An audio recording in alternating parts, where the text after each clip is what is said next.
Hey, good evening, ladies and gentlemen. Welcome in to Malvern. Trevor Matter with you here on the KMA Sports YouTube channel. We'll be going live on KMA 960 here in just a little bit. Corner Conference doubleheader action here tonight.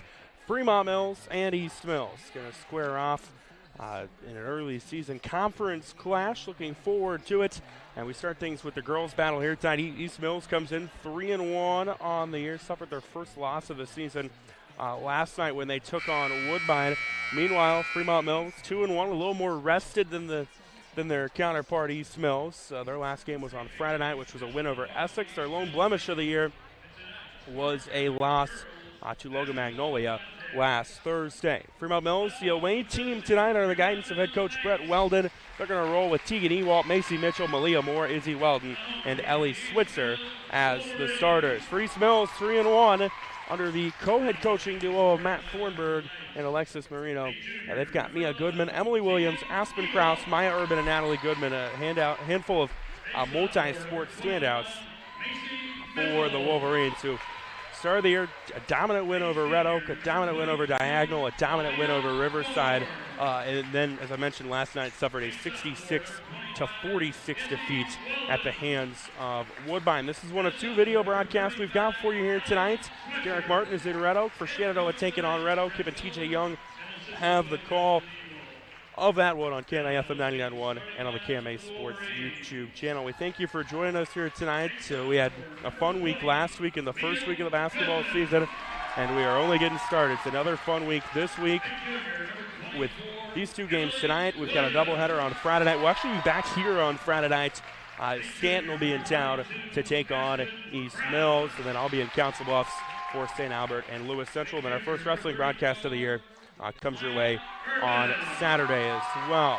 Lineups are being introduced. It's almost time for the national anthem. When we come back, we'll get you set. It's Fremont-Mills, it's East Mills, it's Corner Conference basketball here on the KMA Sports YouTube channel. The ARC Group, we take a disciplined approach to marketing. We understand that education and experience must be at the forefront of your decision-making process, and we also understand that all farms manage risk differently. This is Tim McGann with the ARC Group. I would like to meet with you, learn about your operation, understand your short and long-term goals, and then together we form a plan to maximize profitability on your farm. Call me at 712-370-3497 or visit us at agrisconsulting.net.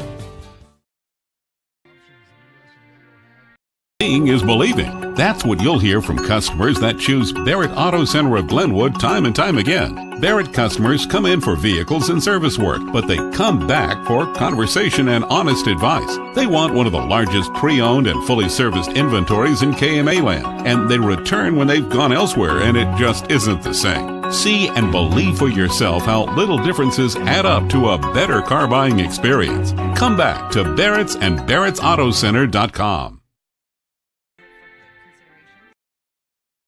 Bedford Drug offers more than just your prescriptions. They are now providing immunizations, including flu, pneumonia, and shingles vaccinations. Plus, they offer prescription synchronization for your convenience. Stop in and visit with pharmacist Mike Schweitzer for more information. See their expanded gift selection, too. Convenience, competitive prices, and people willing to help. Just a few reasons that Bedford Drug is the pharmacy with more for you. Get professional and experienced advice on the spot.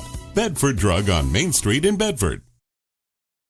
All right, ready to get things going here in Malvern tonight. Corner Conference basketball action. Trevor Mader with you here. We'll be on KMA 960 here in Liberty. Right now we're on the KMA Sports YouTube channel. Huge thanks to Benson from East Mills for helping us out here tonight with the scoreboard, the video operations. So this is his first time. Please be nice to him as we get ready for this one. Fremont-Mills wearing the All Blacks. East Mills wearing the white jerseys with the black numbers. It'll be Tegan Ewalt jumping for Fremont-Mills and Emily Williams for East Mills. The tip is controlled by East Mills. They'll bring it up Maya Urban. Urban running point for the Wolverines. Bounce pass out top, Natalie Goodman. It will be defended by Macy Mitchell. Goes to the right side, hands it off Maya Urban again. Urban will go down low. They'll swing it around left side. Here's a long two, no good for East Mills from Natalie Goodman. And rebound corralled by Malia Moore. And the other way comes Fremont-Mills quickly. Izzy Weldon, the standout for the Knights, will kick it right side to Ellie Switzer. One dribble back to Tegan Ewalt. Ewalt, long pass. Weldon over in the corner. One dribble back out top, Ewalt. Now swinging around the right side, Switzer. Switzer will kick it back. Ewald step back three. Off the iron, no good. Rebound, though, on the floor, and Weldon got a hand on it, and it comes up with Macy Mitchell getting the rebound for Fremont-Mills, and a reset for the Knights offense. We'll kick it way back out top. Izzy Weldon with the reset.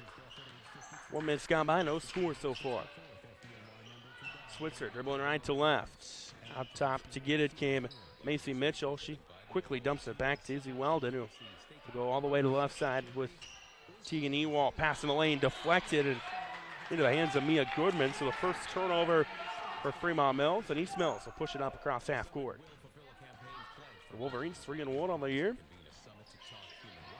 Left side, Aspen Krause hard to the hoop, underhand scoop, too strong from her, and Mitchell comes up with another rebound, and they're going to stay out of bounds off of East Mills. It'll stay with Fremont-Mills. 6:25 left here in the first quarter. No score of this quarter conference battle here on KMA 960.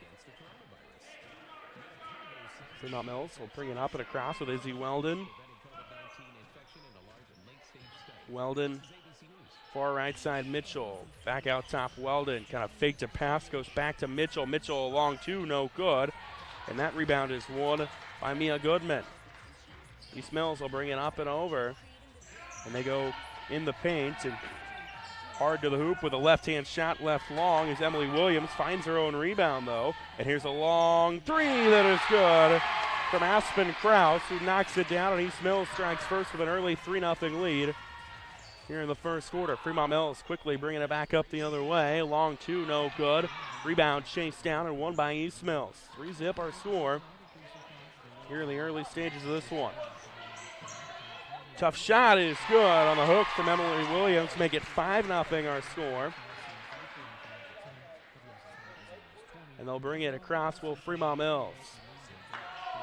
On the left side, Malia Moore to Weldon.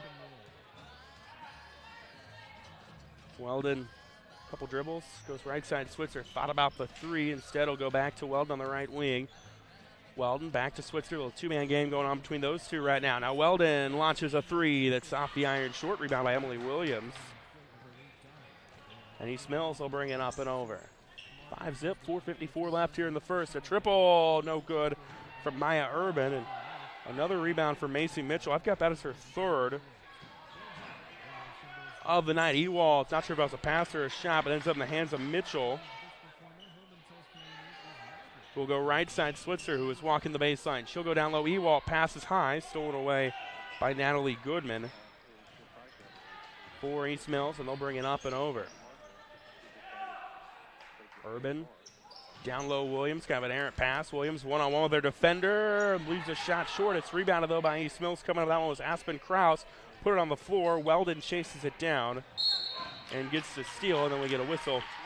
And that's going to be our first foul of the game, and that's going to be called on Mia Goodman.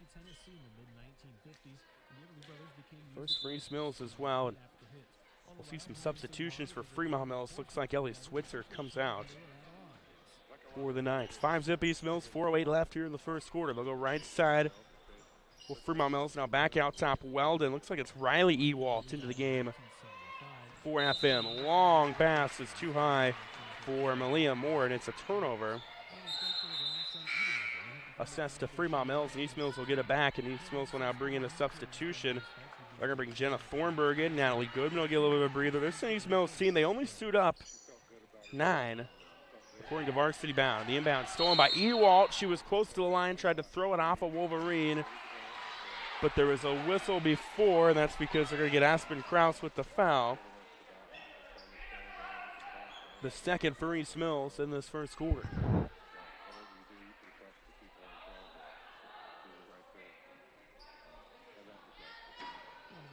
.355 left in the first. Riley Ewald will inbound it for Fremont-Mills. And on the pass goes to Weldon. Weldon, stop and pop is good from Izzy Weldon. She's going to do a lot of that over the course of her career. Did a lot of that last year as a freshman. It's 5-3. East Mills still leading. They bring it quickly up. Williams hard to the hoop, draws the foul. Doesn't get the shot to go, but she'll get 2 free ones coming her way. Emily Williams a standout multi-sport athlete for the Wolverines, probably more known for volleyball prowess. They call that one Malia Moore. It'll be her first, Fremont-Mills' first of the game. And the first free throw from Williams rattles out for a miss. And Anthem make a couple more substitutions. Looks like Moore will come out. Bella Goot comes in. Also, they're going to give Macy Mitchell a little bit of a breather and bring Switzer back in. Next free throw from Williams is good. So 6-3 in favor of East Mills after the main free throw from Emily Williams. She's got half of their points so far. Ewald thought about the three, got a step on her defender, takes it to the rack, leaves the shot wide, and then contact on the rebound attempt.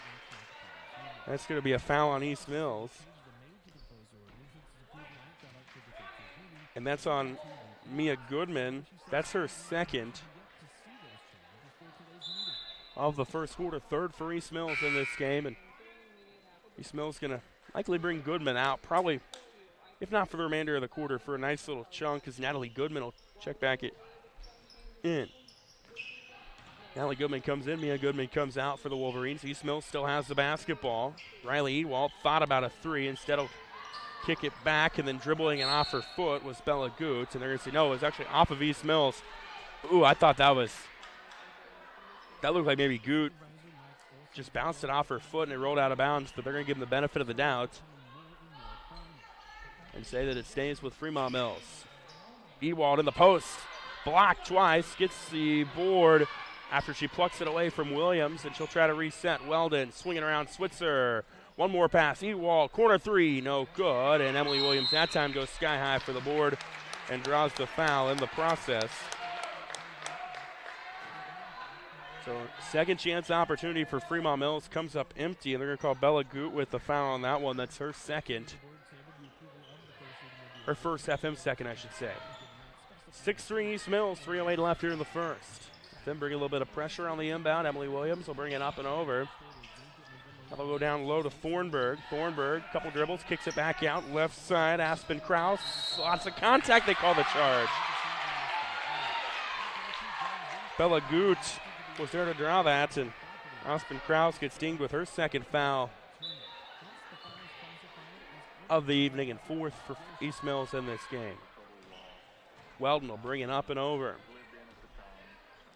Left side, Ewald, way out top, trying to reset the offense. She'll hand it off to Good. And then Riley Ewald, wide open three in the corner, no good. And rebound one by East Mills with Aspen Krause. And the open look's not falling for Fremont-Mills here early on. They go down low, Williams, tough shot, turnaround off the glass is good. And Emily Williams with 5 now makes it 8-3 in favor of East Mills. And then the other way, the ball goes out of bounds. And it'll stay with Fremont-Mills with 2:17 left here in the first quarter. East Mills 3-1 of the year, Fremont-Mills 2-1. Riley Ewald to inbound. Looking for an outlet, she can't get, she's going to take the 5-second call. And that is a turnover back to East Mills. Emily Williams will inbound it.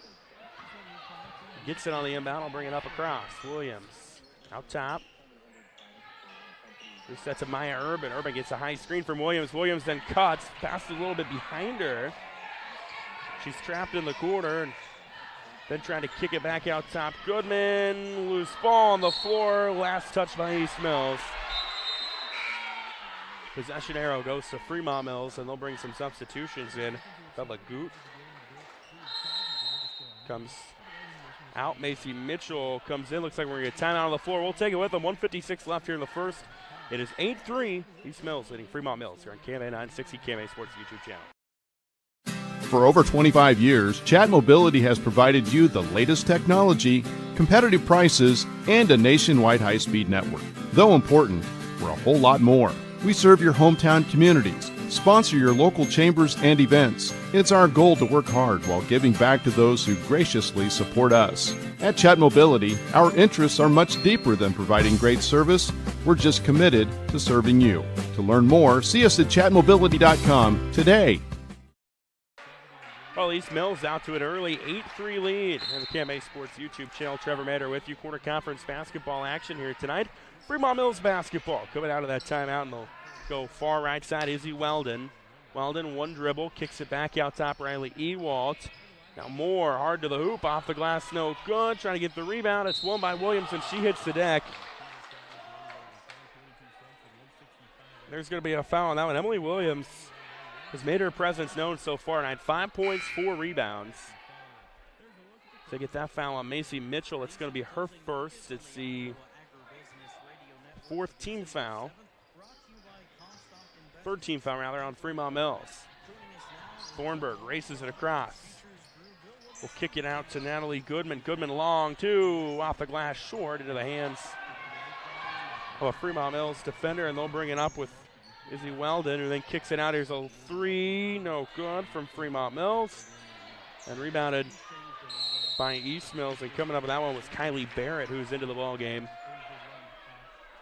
for the first time tonight, giving Aspen Krause a little bit of breather. So Barrett gets that board. Also, Fremont-Mills made some substitutions too. And steal on the inbound from Jenna Thornburg. Throws it out to Urban, who comes up with it. 1:12 left here in the first. Running floater, no good, but a foul on Maya Urban. Or Maya Urban was fouled, I should say, and she's going to go to the free throw line with a chance to build on this lead. And that foul was on Malia Moore, who just came into the game. That's her first. It's the fourth team foul for Fremont-Mills. Urban misses the front end of the free throw opportunities. And Urban had not missed before on the season before that one. Knocks down the second one, makes it 9-3 with 1:05 left here in the first quarter. And she'll bring it up and over, will Fremont-Mills. Left side, Mitchell. Back out top, Ewalt swinging around. Weldon will stop and jump a three, no good. Nobody there to rebound for Fremont-Mills, and Maya Urban chases it down and brings it up and across. Does East Mills. Under a minute left here in the first, and Jenna Thornburg one to go to the hoop. She draws contact, and that's on Riley Ewald. Was not in the act of shooting. It's the 15th foul for Fremont-Mills.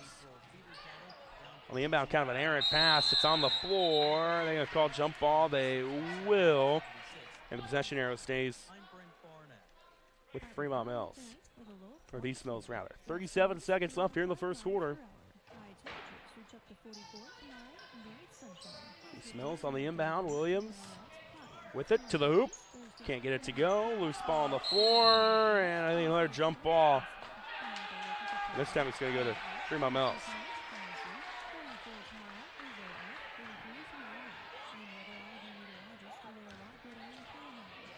Then we'll bring it across.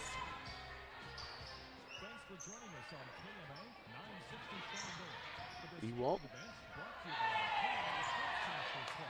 Well, welcome in those of you listening on KMA 960 and watching on the KMA Sports YouTube channel. We just joined the audio in progress. If you've been watching, you know what's been going on. 9-3 Mills here, late stages of the first quarter. Long three, no good. Rebound Weldon. Weldon out front to Switzer at the horn to lay it in, gets it to go. And that is how the first quarter will end. So Ellie Switzer gets the bucket. Izzy Weldon gets the assist. And it's 9-5 after one frame here in Malvern. Trevor Matter with you here tonight.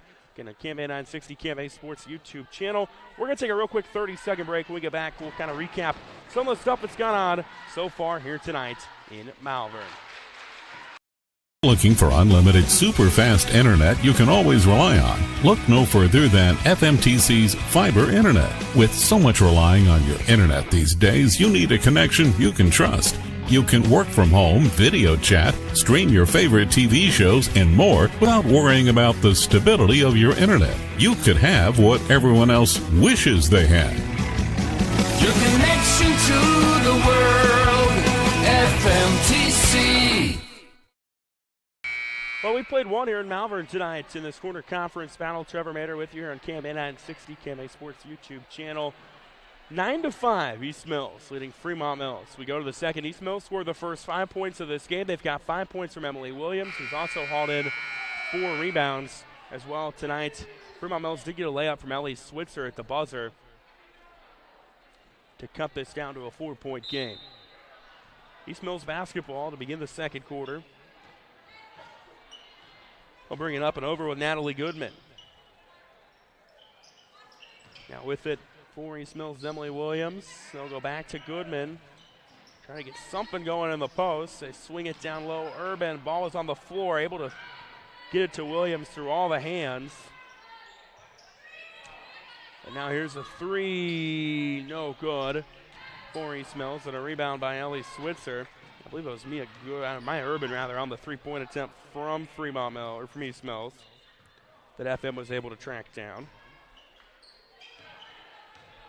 And now Riley Ewalt with it for Fremont-Mills, hands it off to Macy Mitchell. They go to Tegan Ewalt, extra pass Weldon, corner three, no good.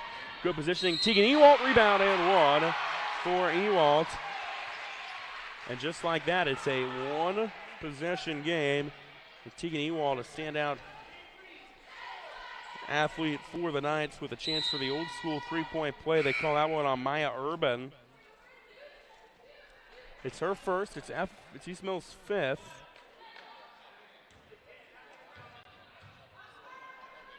And the free throw from Ewalt is good. Makes it 9-8. That's her first points of the night. And East Mills will bring it up and over.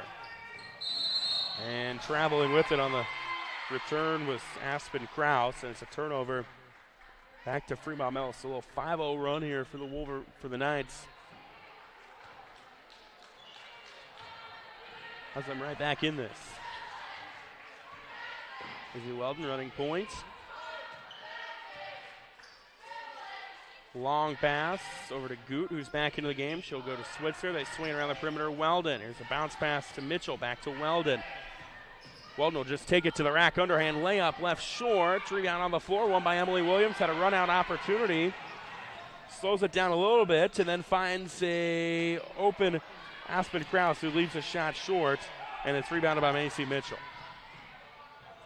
Goot stops, gives it to Ewalt. Deep three. Good three from Tegan Ewalt to knock it down. She's got the last 6 for Fremont-Mills. They lead 11-9. It's an 8-0 FM run. East Mills, another bucket, you're probably calling a timeout. Here's Williams, gets a screen, goes to the hoop, swings it out top, and a tough shot off the glass wide for East Mills, and rebounded by Tegan Ewalt. And FM will bring it back over. That was Mia Goodman that had the shot attempt go unsuccessful. And then another long three from Tegan Ewalt goes in, and it's 14-9 in favor of Fremont-Mills off of 9 straight Tegan Ewalt points. Here's Goodman, got bumped by Ella Goot. And it's going to go back to East Mills. That's the 16th foul on FM in this half. So Bella Goot gets called with a foul. Both teams will make substitutions. Emily Williams gets a little bit of a breather. It's like Kylie Barrett back into the game. Krause trapped out top. Bounce pass Maya Urban. Urban, tough shot, left short. Follows it, gets the rebound, and makes the most of the second chance opportunity to make it 14-11. So Maya Urban gets the offensive rebound, gets the bucket. Then a long three from Ewalt. That time she misses. And Urban gets the rebound. We're moving quickly here in Malvern now. 5:15 left in the first half. Goodman draws the foul. Can't get the layup to go, but Mia Goodman will go to the line. That's on Tegan Ewalt. It's the 7th on Fremont-Mills, so the next one, well, that puts East Mills in the bonus, and the rest of the first half. The next two would put them in the double bonus. First free throw, no good from Mia Goodman. Goodman doesn't really bend the legs or anything on the free throw, just kind of pushes it. Thornburg comes in, looks like Maya Urban will come out. Next one, no good either from Goodman. So empty trip to the free throw line for East Mills. And FM will bring it up with Weldon, who kicks it Switzer. Deep three, no good. And Goodman comes up with that rebound for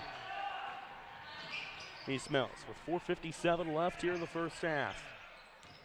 They'll go down low. Goodman through two defenders. Nice underhand lay-in from Mia Goodman. Makes it 14-13. Now it's a little 2-point run.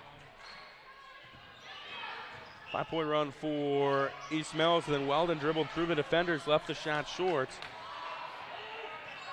And East Mills a chance to retake the lead. 4:32 left here in the first half. Goodman goes to Krause, who's defended. Kicks it out. Thornburg, who's back in the game. Gets her defender to leave her feet. Didn't have an option, and she traveled. She was kind of stuck between likely either traveling or double dribbling. That's a turnover for East Mills. Back-to-back chances to go down the floor and take the lead have been unfruitful for the Knights. For the Wolverines, I should say, it's the Knights bringing up and across. We got Emily Madison into the game for the first time here tonight. Switzer with it on the left side. Back to Weldon, who will swing it to Madison. Makes the extra pass to Goot on the right side. Goot right to left to the hoop. Finds an open Weldon. Weldon three, top of the key. No good. Lots of bodies. Emily Williams comes up with it. Has a run-out opportunity. East Mills. Williams licked the floor. Too strong. Rebound by Izzy Weldon. And now a run-out for FM to Ewalt. Too high on the dribble. Gets it back. And then is fouled on the floor. And that's going to be the 6th on East Mills. And that's on Emily Williams. It's her first. So she's had a big presence down low, and she's done a good job staying out of foul trouble while doing so. Both teams make substitutions. But Kylie Barrett, now they're going to say it was a 7th. I thought it was a 6th, but they're going to say that's the 7th. The scoreboard shows 7th, but it is the 6th.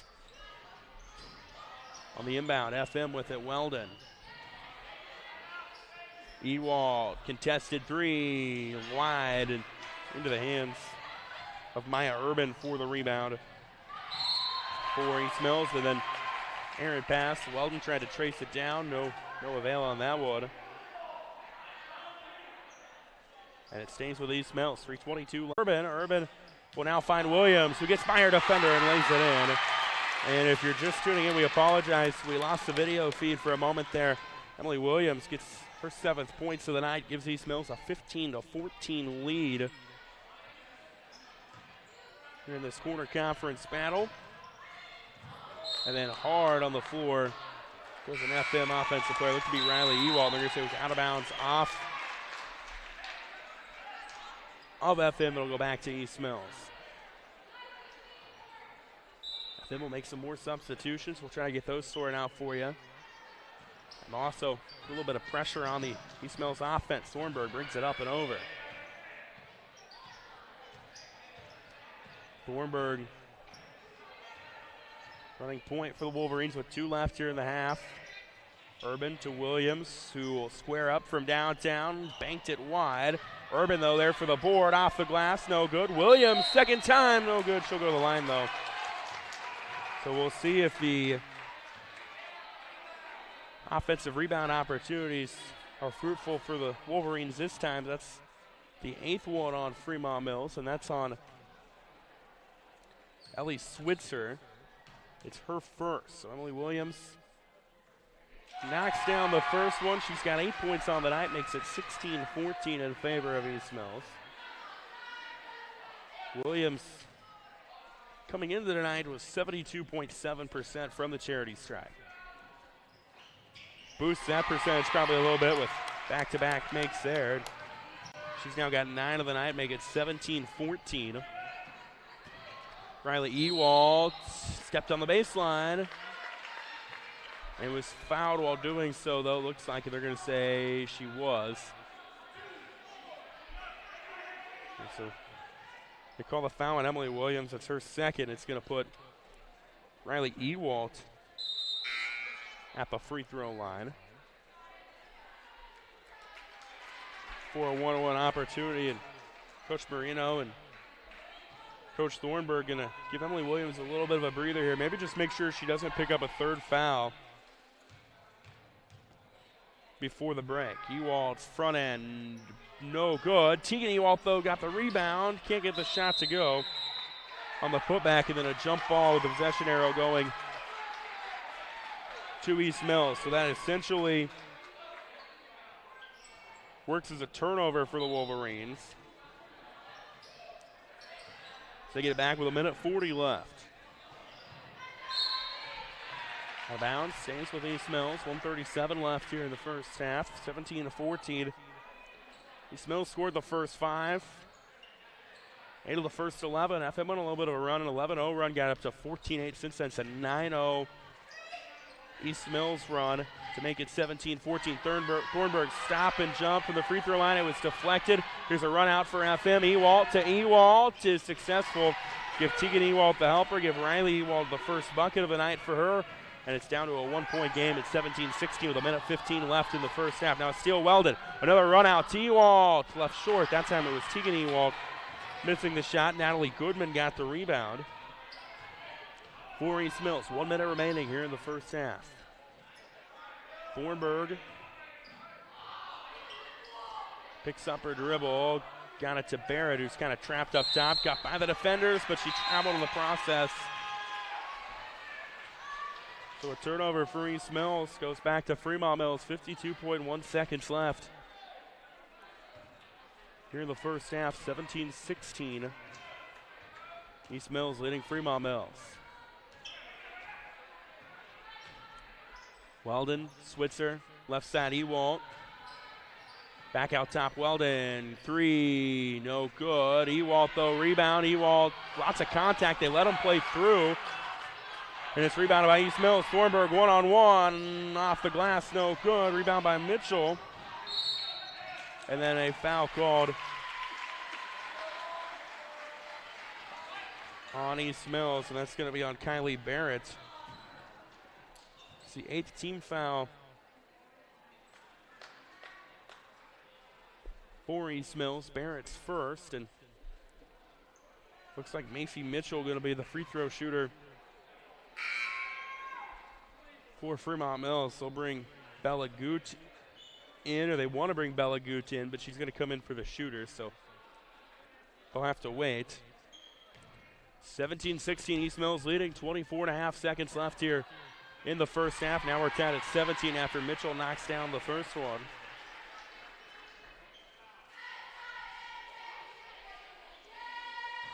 Macy Mitchell going to try to give FM the lead. Does so there. The perfect trip to the stripe. Now she'll come to the bench. And East Mills will get another possession in this half, down 1. But a fun one so far. FM will try to trap. East Mills breaks it with Barrett. She's tight to the line, though. Passes out front, Urban. Urban on the run. Goodman, open shot. Good shot from Natalie Goodman. Gives East Mills the 19-18 lead with 10 seconds left here in the first half. The other way, Riley Ewalt, 3, no good. She's fouled by Kylie Barrett. That was kind of a weird form from Ewalt. I don't know if she thought there was less time than there was. But she draws the contact. And they're going to call that one again on Kylie Barrett. That's her second. It's the 9th team foul on East Mills. Riley Ewalt misses the front end. 5.8 seconds left here in the first half. 19-18, East Mills leading. The next one coming from Ewalt. Good, and we're tied. She'll get one more because, again, it was on a three-point play. FM will bring Tegan Ewalt out. Emily Madison will check in. A chance for FM to take the lead here. Ewalt, second one, no good. Rebound by Urban, 4, 3, it's stolen away. Switzer, they'll have to launch one, it's stolen away. The last one by East Mills. Emily Madison, I think, thought she had more time than she did. and probably should have just tried to chuck one up and hope that it went in. It did. She didn't do that. It was stolen away, and that's how the half ends. So a fun, frantic first half here in Malvern. We go to the break, 19-all here on KMA 960 and the KMA Sports YouTube channel. We will take a quick break. Halftime coverage coming your way here in just a few minutes from Malvern. For over 25 years, Chat Mobility has provided you the latest technology, competitive prices, and a nationwide high-speed network. Though important, we're a whole lot more. We serve your hometown communities, sponsor your local chambers and events. It's our goal to work hard while giving back to those who graciously support us. At Chat Mobility, our interests are much deeper than providing great service. We're just committed to serving you. To learn more, see us at chatmobility.com today. If you're looking for unlimited super fast internet you can always rely on, look no further than FMTC's fiber internet. With so much relying on your internet these days, you need a connection you can trust. You can work from home, video chat, stream your favorite TV shows, and more without worrying about the stability of your internet. You could have what everyone else wishes they had. Your connection to the world, FMTC. This is Kane with Gowing Plumbing. Gowing Plumbing is the name to remember for 24-hour service. That includes after hours and weekends, because that is when problems usually occur. We're located in Shenandoah, but we also serve the surrounding communities. That's the way it's been done for more than 70 years. And we work on boiler heat, so call fully licensed Gowing Plumbing any time of day or night, 246-1803, or after hours at 712-310-9248. Coaching great John Wooden once said, "It's the little details that are vital. Little things make big things happen." Just as in the world of sports, this quote is vital to the work that we do at Hackett Livingston Funeral Home in Shenandoah. We take care of all the details so that you can focus on what is most important, caring for your family and healing. Hackett Livingston Funeral Home, serving all of Southwest Iowa since 1951.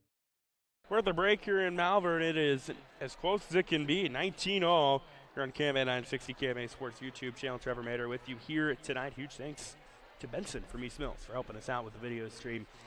Makes my life a heck of a lot easier, and he's doing a fantastic job. East Mills scored the first 5 of this game. They scored 8 of the first 11. Fremont-Mills settled in a little bit, scored the next 11, got to 14-8. East Mills then scored the next 9, made it 17-14. We traded buckets to end the half, bringing us to this 19-19 score that we are currently at. Some of the standouts so far tonight for both sides. For East Mills, everything's kind of revolved around Emily Williams. She's been able to post 9.7 rebounds, 3 points apiece from Aspen Krause and Maya Urban so far for the Wolverines. Tegan Ewalt had that 9-point run for FM during that 9-0 stretch on a couple of threes, and then an and-one opportunity as well from her. She leads all scores for FM. 3 from Izzy Weldon, 3 from Riley Ewalt, and 2 from Macy Mitchell. 1 or 2 broadcasts we've got for you tonight. Derrickson, Red Oak for Shenandoah and Red Oak. But halftime here tonight in Malvern, we're going to step aside for a little bit.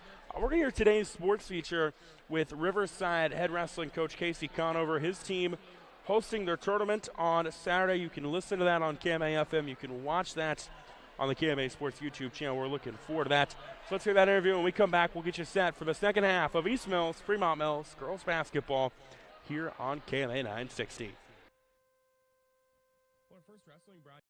First wrestling broadcast of the season takes place on Saturday at the Riverside Invitational. Looking forward to that one. You can listen to it on KMA 960. You can watch it, the finals of it at least, on the KMA Sports YouTube channel. We're talking now with Riverside head wrestling coach Casey Conover. His team gets ready to host this tournament.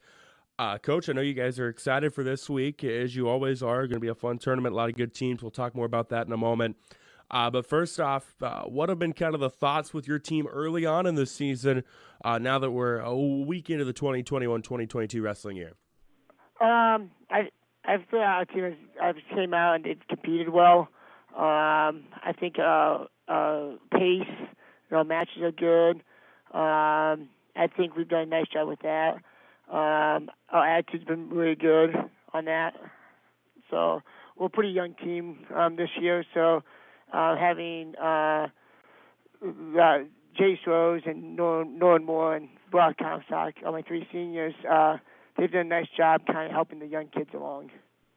Yeah, you mentioned Jace Rose, a 2-time state semifinalist, has got a couple of state medals to his name over the last couple of years, and I know in talking to him, last year he's got big goals for his senior season. Speak to maybe some of the ways that he's been able to improve from last year to this year. He did a lot of. We do a lot of private lessons. We do a lot of going up with Keith Massey, working with him quite a bit. Went to some wrestling camps this past. Did open mat. I think a really key thing it's helped him and all the kids. Got Coach Daryl Frayne helping out and running in the practice room, and having that intensity, bringing that intensity in, and bringing the organization to practice in has really helped out a lot for not only him but for the whole team. Again, out with Riverside head wrestling coach Casey Conover. You mentioned Nolan Moore, Brock Comstock, a couple of other experienced guys in the lineup for your team. What do they bring to the table? Nolan brings a lot of knowledge, a lot of passion. He's has a huge IQ for wrestling, and he's very, very knowledgeable, and he brings that to the kids, and he's like another coach. It's kind of nice having him in practice and on meet days. He's like another coach to the kids. With Brock, he's a quiet leader. He just goes about his business and works real hard, which helps because that leads into our juniors with Brody Zimmerman, Nate Messerschmidt, Austin Fisher. That gets them going to help our younger kids. You guys host your tournament coming up this weekend. I would say aside from the regular conference tournaments, this is I think one of the best tournaments in Southwest Iowa, in KMA land in terms of teams and just really a great environment. Tell us a little bit about this tournament. I know every year it seems like it just gets a little bit better and a little bit better. Yeah, I'm excited. We got 20 teams coming in. We're gonna go back to the original plan, thing. We're gonna do JV right away in the morning, and then while the varsity tournament's going on, we're gonna have a varsity girls tournament going on too. So we'll have JV early in the morning, and then varsity girls and varsity boys. And we brought a lot of new teams in. Aurora, Nebraska was last year, who's tough. They're coming back. West Sioux, who's ranked in the state, is coming down. Woodbury Central, who's ranked in the state, coming down. Ridgeview, this will be their first time here. But, you got the Hawkins, Creston, Holland, Corinda, Logan. We got a lot of tough schools coming. Papio South, Lathrop, Missouri, Savannah, Missouri. We're up to 20 schools right now coming to this tournament. And we're pretty excited about hosting. There's quite a few ranked kids in multiple brackets. Yeah, it's a fun time. Always a lot of state tournament, state championship caliber matches there. As you mentioned, you guys have kind of a young team. What do you want to see from your team in this tournament with the competition that you guys are going to possibly face? The big thing is, and when we talk about coaching staff, is embrace the grind. We gotta embrace the grind. December is about getting better. Find the toughest competition we can and compete with them. Last week we went up to Sergeant Bluff. There was a couple of national ranked teams up there, and we saw some great competition up there. Win losses don't. We all want to win, but that's not the point right now. It's about getting better, so we're ready to compete in February. And that's my big thing with the kids. We're going to face some tough competition. Are we going to back down, or are we going to battle and fight? Because that's what you have to do in February. You have to battle and fight. So that's what I'm basically looking for our kids is, can we increase our intensity each week? It's Riverside head wrestling coach Casey Conover. Looking forward to that this weekend. You can listen to it KMA 960. Watch it on the KMA Sports YouTube channel. Coach, thank you so much for the time today. Best of luck Saturday. It's going to be fun. Thank you so much. We'll see you Saturday.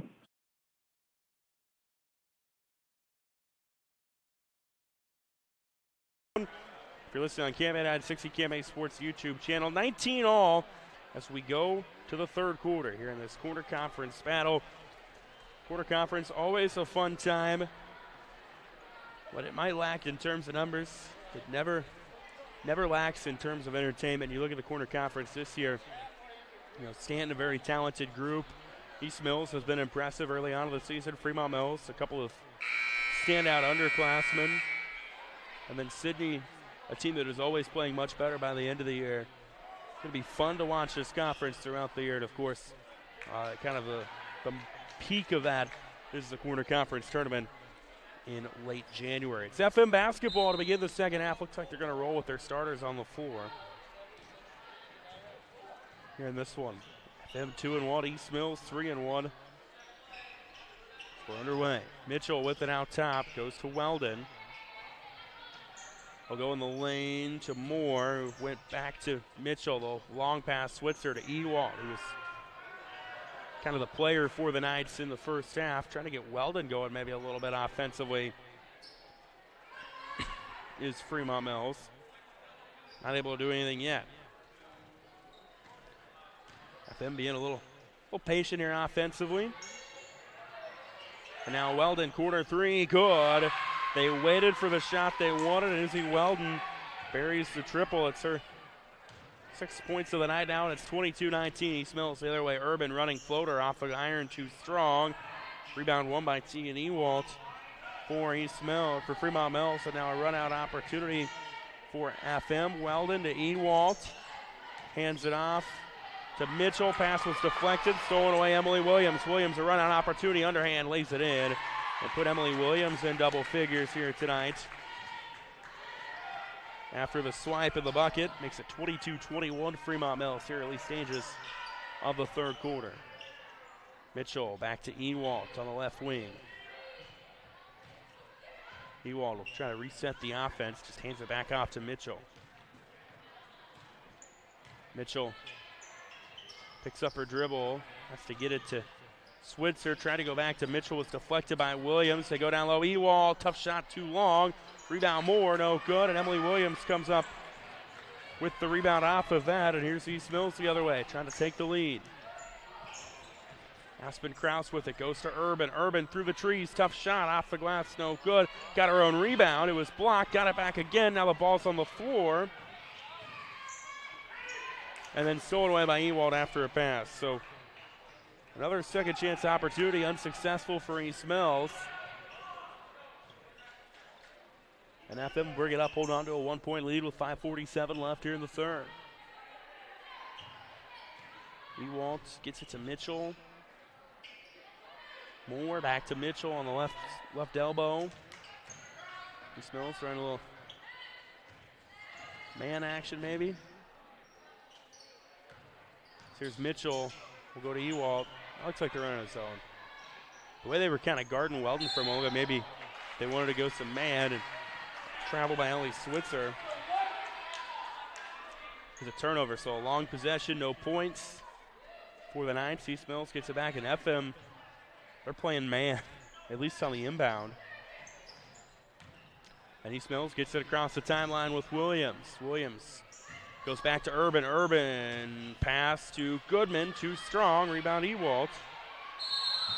And then a whistle and a foul. It's going to be the first of the half for either team. They call that one on Maya Urban. That's her second of the game.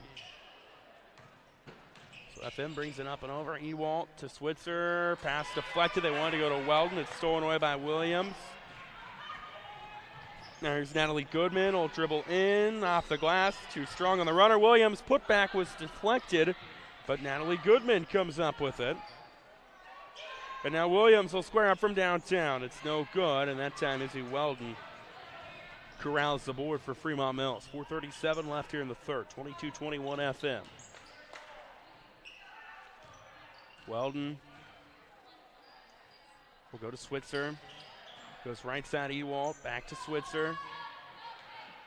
To Weldon, looking for a screen maybe, not there, so she'll hand it back off to Mitchell, who dribbles left to right. Another methodical possession for the FM offense. They feed it back to Weldon, who goes right back to Mitchell. They're just playing catch up top. Long swing Moore, back to Mitchell. Maybe trying to get the defense to bite and work something either down low or up top. Weldon kind of faked like she was going in and then swung it to Moore. Now Weldon had separation for a moment. Pass was behind those. She had to come back to it. 3:40 left here in the third. Weldon being guarded out top by Williams. Kind of an interesting matchup. Mitchell got it to Moore on the right side. This is a long, long possession that wouldn't be a thing in 2022, 2023 when the shot clock's implemented. As Weldon now with it out top for FM. This possession's taken well over a minute. Tried to thread the needle down low, going to Switzer, and it was stolen away by Natalie Goodman. So all that, and the East Mills defense holds. Urban went down low to Williams. It's intercepted by Ellis Switzer. And they'll run it across with Izzy Weldon. 3 minutes left here in the third. Mitchell back to Weldon. One dribble and then a pass to Moore. We'll go right to left. Picked up the ball. Didn't really have a plan for it. Swings it over to the far right side to Switzer, who then went to Mitchell, who goes to Weldon on the left side. Weldon, one dribble left, back to Mitchell. She'll dribble in, kicks it out. And now a three, Switzer, no good. And Emily Williams, another rebound. FM's offense just kind of lackadaisical right now. Williams dribbled it off her knee, goes strong, gets it to go. And Emily Williams has regained the lead for East Mills. She's got 13 on the night, 23-22. Ewalt drawing contact, she traveled. Her and Aspen Krause made contact in that situation when there's that much contact. You've either got to call the travel or the foul, and they say the travel happened before the contact. FM will make a couple substitutions. Looks like Bella Goot will come in, as will Riley Ewalt. Tegan Ewalt comes out. Along with Mitchell, trap situation on the corner. Krause dribbled herself into a tough spot, and East Mills has to burn a timeout. We'll take it with them. 2:11 left here in the third quarter, 23-22. East Mills leading here on KMA 960 and on the KMA Sports YouTube channel. HawkeyeFord.com. It's where you'll find a complete selection of pre-owned cars and trucks. It's also where you can estimate your trade-in value and receive a no-hassle quote. Since 1988, Hawkeye Ford has been offering a high level of customer service and a commitment to making the process of buying your vehicle an enjoyable one. They strive to deliver 100% satisfaction every time you visit their location on Highway 34 east of Red Oak or on their 24/7 location, HawkeyeFord.com. Welcome back to Malvern here on KMA 960 Shenandoah, KMA Sports YouTube channel. Trevor Mader with you here tonight. Corner Conference basketball action. It is 23-22. East Mills leading Fremont-Mills in this one. Boys game to follow here tonight. That one should be a fun one as well. And this was 19-all going into the third quarter. East Mills took the lead just moments ago with Emily Williams getting into double digits. She's now got 11 on the night. 2:11 remaining in the third frame. And it's East Mills basketball coming out of the timeout. They've got it out top with Jenna Thornburg, who's fresh into the game for the Wolverines. And a two, it's good for East Mills from Aspen Krause. Got the defender to leave her feet. Makes it 25-22 advantage Wolverines. That is Krause's 5th points tonight. Kind of quiet lately. Comes up with a nice shot there. Here's Weldon. Couple dribbles, goes back out top. Riley Ewald rather, gets it from Weldon. Now Izzy Weldon took one dribble, swings it to Goot. Goot off the foot of Moore, stolen away by East Mills, and taking it hard to the rack. Thornburg hit the cable. Was there contact before? They're going to say no, and Thornburg just a little erratic with that one. Can't produce any points out of that. 25-22. Still our score with 1:15 left here in the third. Weldon, right side, Switzer. We'll go left side, Izzy Weldon. In the lane, Moore got bumped on the arm, and that's likely going to be on Aspen Krause, and if it is, that is going to be her third, and it is, and it is. for Krause. It's the second team foul on East Mills. Pretty clean second half up to this point. No fouls on FM and only the second on East Mills. Weldon wants to go one-on-one with Williams. Got stuffed by Williams. They call it all ball. Williams comes up with the board. She'll dribble it up and over. Williams finds Urban. Urban through the traffic. She traveled. So all that after the Emily Williams swat, and unfortunately for East Mills, it comes up with no points. Aspen Krause comes out now for East Mills. So make a substitution. This will be Mia Goodman back into the game for them. 36 seconds left here in the third, 25-22 Wolverines. Riley Ewalt goes to Weldon on the left elbow, who doesn't even dribble, gives it back to Ewalt. FM looks like they want to play for the final shot. Long pass, Gooch, she says no with a three that is good. Bella Gooch said no on playing for the final shot. Yes to bury the three-pointer. It's 25 all. Williams quickly the other way. Contested shot, no good. She'll go to the rack. They draw the foul and go to the line. They get that one on Malia Moore. That's her third. And the third team foul.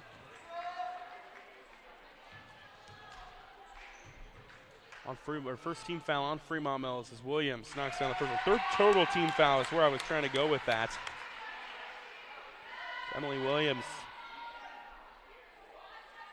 gives East Mills a 26-25 lead with 5.9 ticks remaining in this quarter. The next one, nice spin on it, but no good. Rebound by Moore, and then a jump ball created, and the possession arrow is going to go back to East Mills with 3.5 seconds left here in the quarter. So we'll see what they draw up. They had Williams out top, and now they'll get everybody on the lines, and they go to Goodman. Goodman, 3-2, kicks it out. Here's Natalie Goodman, long three at the horn, banks wide. Nicely drawn up play, just didn't quite convert. And that's how the third ends. So we go to the fourth. East Mills clinging to a 26-25 lead here on KMA 960 Shenandoah and the KMA Sports YouTube channel. We'll take a quick break. Back here in 60 seconds. Iowa Western Community College has important news for you. If you're a high school senior trying to figure out what your next step in life will be after high school, consider this. Students learning trade-specific skills will get you into the workplace quicker, making a good living and having a lot less college debt. Iowa Western offers 1 to 2 year programs in nursing, welding, industrial tech, and advanced manufacturing, plus many others. Great skills and great pay in less time. Talk to Iowa Western Community College in Clarinda and Shenandoah and start planning your future now.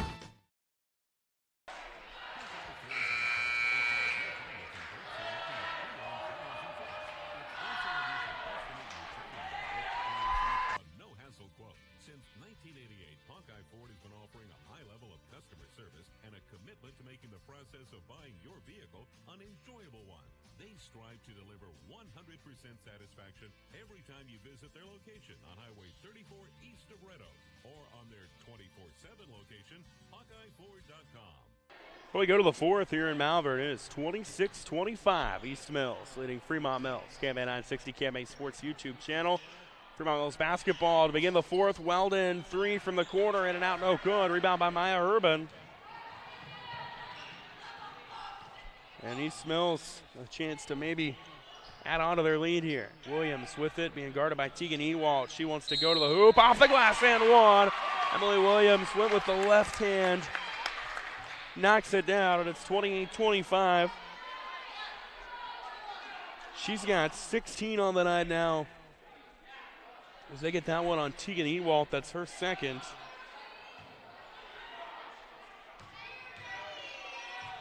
And Williams with a chance for the old school three-point play. Count it. And it's 29-25.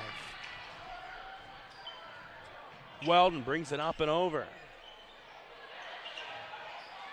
They'll go down low. Ewalt got by Urban for a moment. Picked up, though, defensively, and it's stolen away. Krause created the pressure. Urban gets the swipe. Williams out front. Lots of contact. They call the block. And Emily Williams will go to the line once again. They call that one on Ellie Switzer.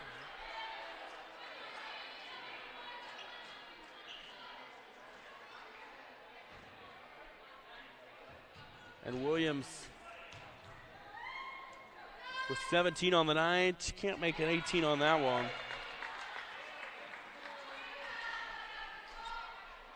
(29-25) in favor of East Mills here early in the fourth quarter. Next one from Williams. That was smooth. Makes it 30-25.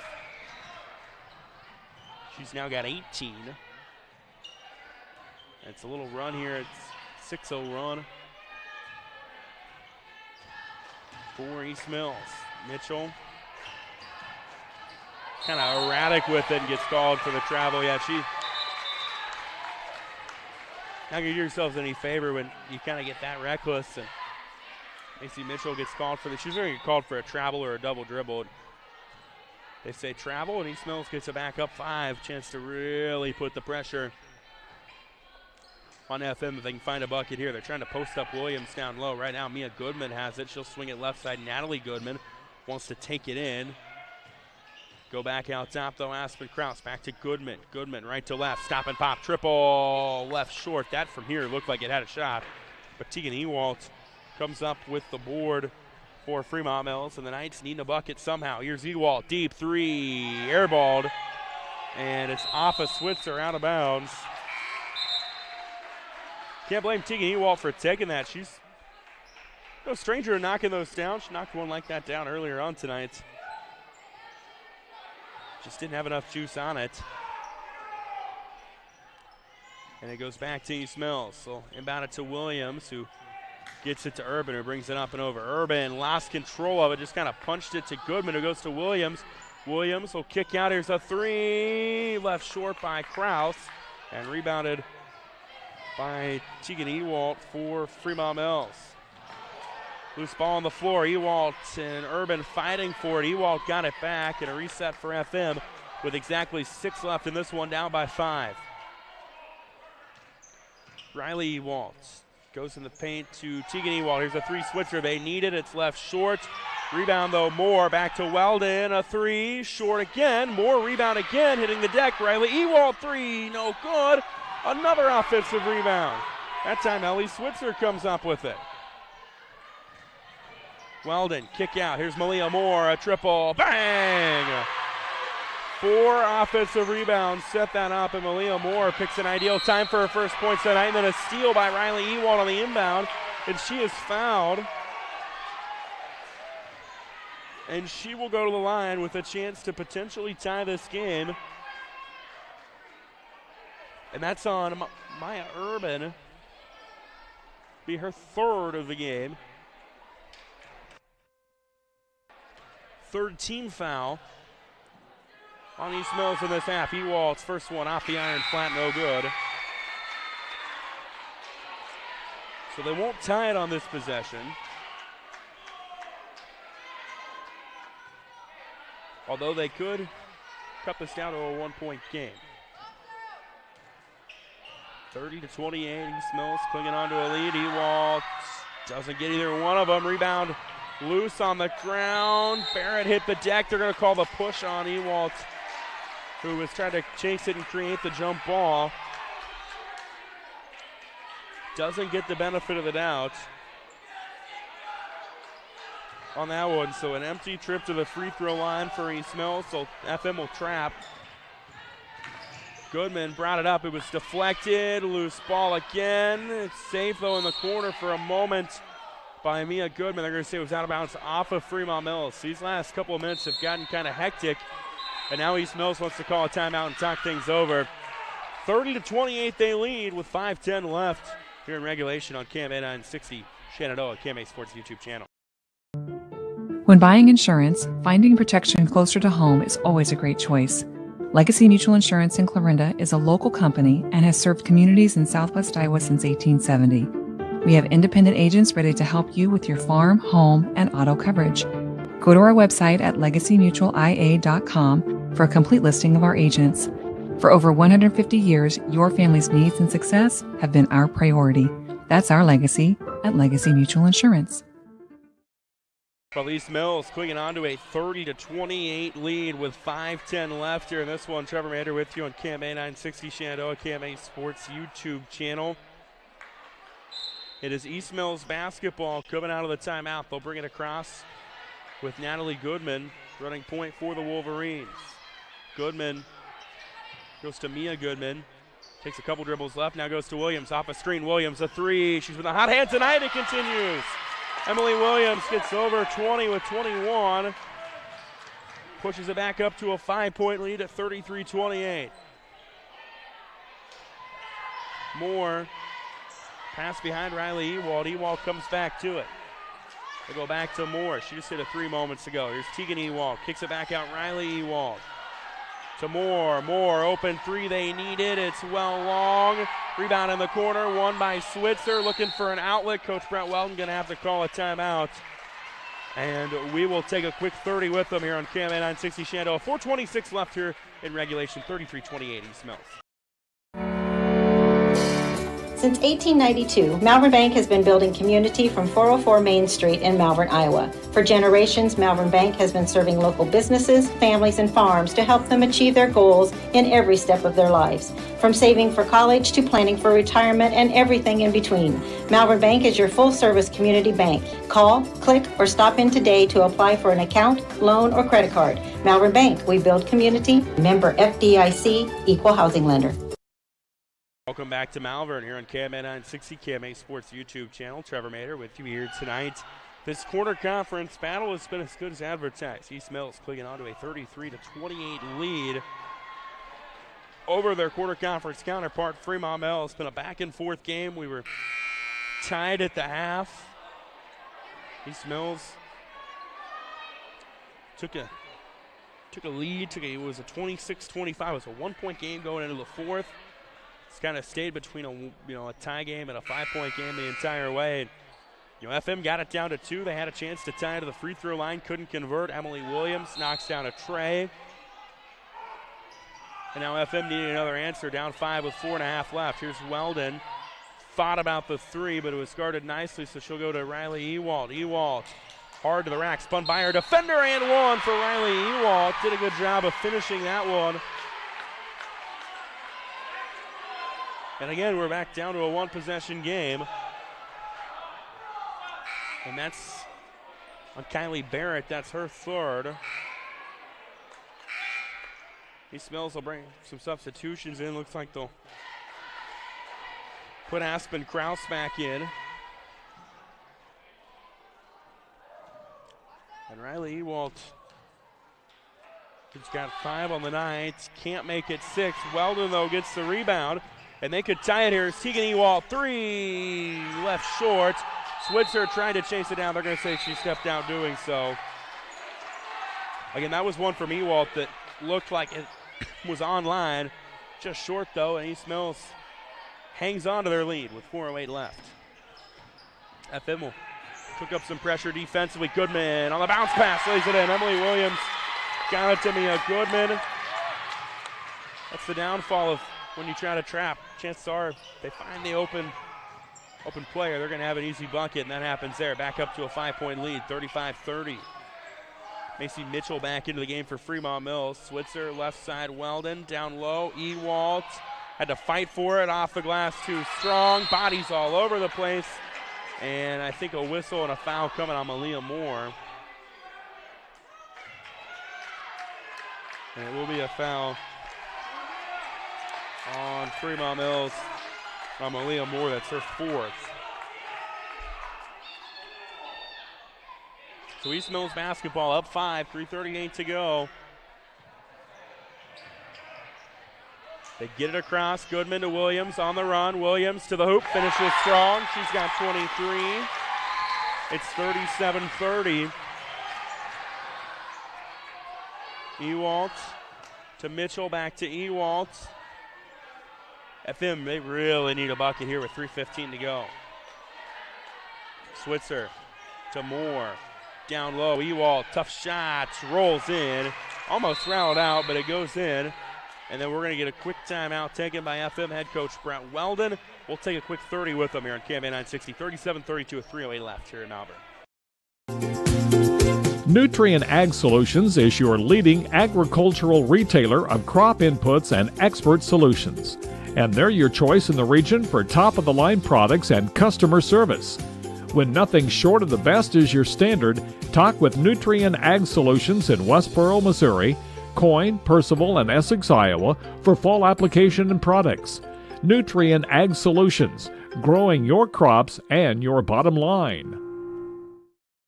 Malvern tonight on KMN 960, 37-32. East Mills leading Fremont-Mills. Coming out of the timeout, it'll be East Mills basketball. Looks like FM coach Brett Weldon going to drop some man defense. That's why they wanted to call the timeout, go over the matchups, and up the floor win East Mills. And it was almost stolen away by Izzy Weldon. Aspen Krause got a hand on it. They'll stay with out of bounds off of Weldon. It stays with East Mills. 3 minutes left here in this one. East Mills by 5. Out top with it is Goodman. Goodman to Nia Goodman. Pass in the lane. It was wide and long, and it's a turnover. Finn will make some substitutions. Looks like Moore and Mitchell check out. Riley Ewalt and Bella Goot come in. 2:45 left. Goot, Ewalt, corner three from Riley Ewalt, long, and Emily Williams cleans up another rebound for East Mills. Goes length of the floor, off the glass and good. Emily Williams with 25 now. And it's a 39-32 East Mills lead. Weldon, Switzer, right side, back out top, Goot. Extra pass, Ewald, who kicks it to Weldon, corner three. She's been quiet tonight. That one off the iron strong, but rebound by Goot. Tough pass, Switzer tried to save it. It's into the hands, though, of Emily Williams. 2 minutes left. Football pass down the court to Goodman. And then Williams with it. Williams finds Krause. She's fouled, and she'll go to the line. Aspen Krause draws the contact. And with 1:54 left, East Mills inching closer to that corner conference victory. It would be their first conference win of the season. They call that one on Tegan Ewalt. That's her third. First one good from Krause. She's got now 6 on the night. FM will bring a little offense, defense here, bring more in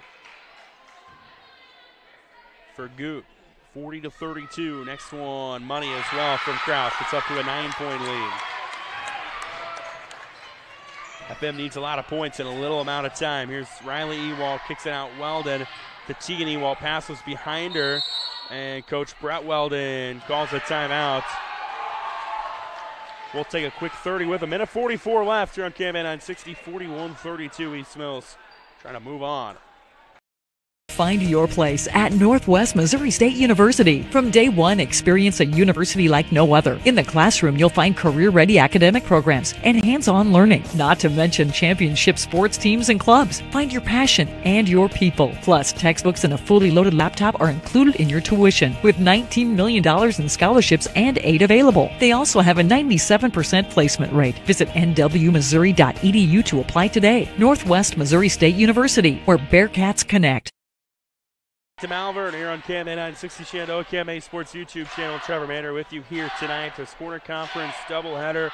We've got a fun boys game coming up here after this one. Looking forward to that. But we've got to get through this one first. It was tied at halftime. East Mills doing just enough down the stretch to hold on. And they have ballooned this lead up to 9 at 41-32. Big night from Emily Williams, 25 points for her. And there's a minute 44 left on the game clock. And this one, it's Fremont-Mills basketball coming out of the timeout. At least Switzer will be the inbounder. They go to Ewalt, who has it out top, that being Riley Ewalt. Goes back to Switzer. Switzer tried to feed it to Weldon. It was deflected by Urban. out of bounds and will stay with Fremont-Mills. A minute 37 to go. Ewalt, Switzer in the lane. Tegan Ewalt kicks it back out. It's behind Riley Ewalt. Long chase. She gets it in the corner. Dribbles through the traffic and then stolen away by Emily Williams. They're going to call the foul. No, jump ball. I was going to say, you can't call a foul on that, and they don't. And the possession arrow favors East Mills with a minute 22 remaining and a 9-point lead. Malia Moore will come out for Fremont-Mills. Looks like Emily Madison will check in. We're also going to bring Tegan Ewald out for FM. Down to a minute 15 left in this one. Natalie Goodman breaks the pressure. And Coach Marino and Coach Thornburg both trying to call a timeout. Coach Marino all the way out onto the bench to signal the timeout. And they will get it. We'll keep it here. A minute 11 left in this one. This is not the only time these two teams will meet this year. You probably knew that if you follow either one of these schools. With the way the Corner Conference schedule works, they'll meet again on January 14th in Tabor.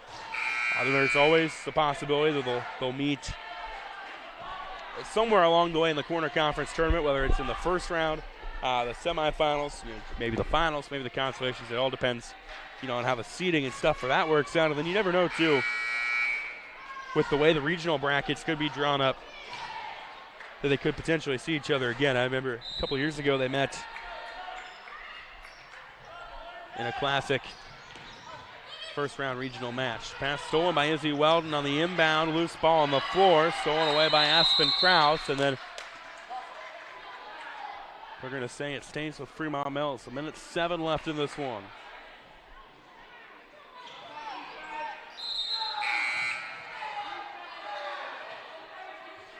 FM will make some substitutions. 41-32, 107 left. Tegan Ewalt will come back in. She's got 11 on the night. She's the leading scorer for FM. Down to a minute to go. They need something. Here's a three. Good. It is well short. Rebound, though, by Mitchell. Weldon. Step back triple. Bang. Izzy Weldon knocks it down. FM going to have to call their final timeout. Makes it 41-35. Weldon's now got 9 on the night. And if you're FM, the best thing you can hope for is, a trap, try to get a steal, get a bucket,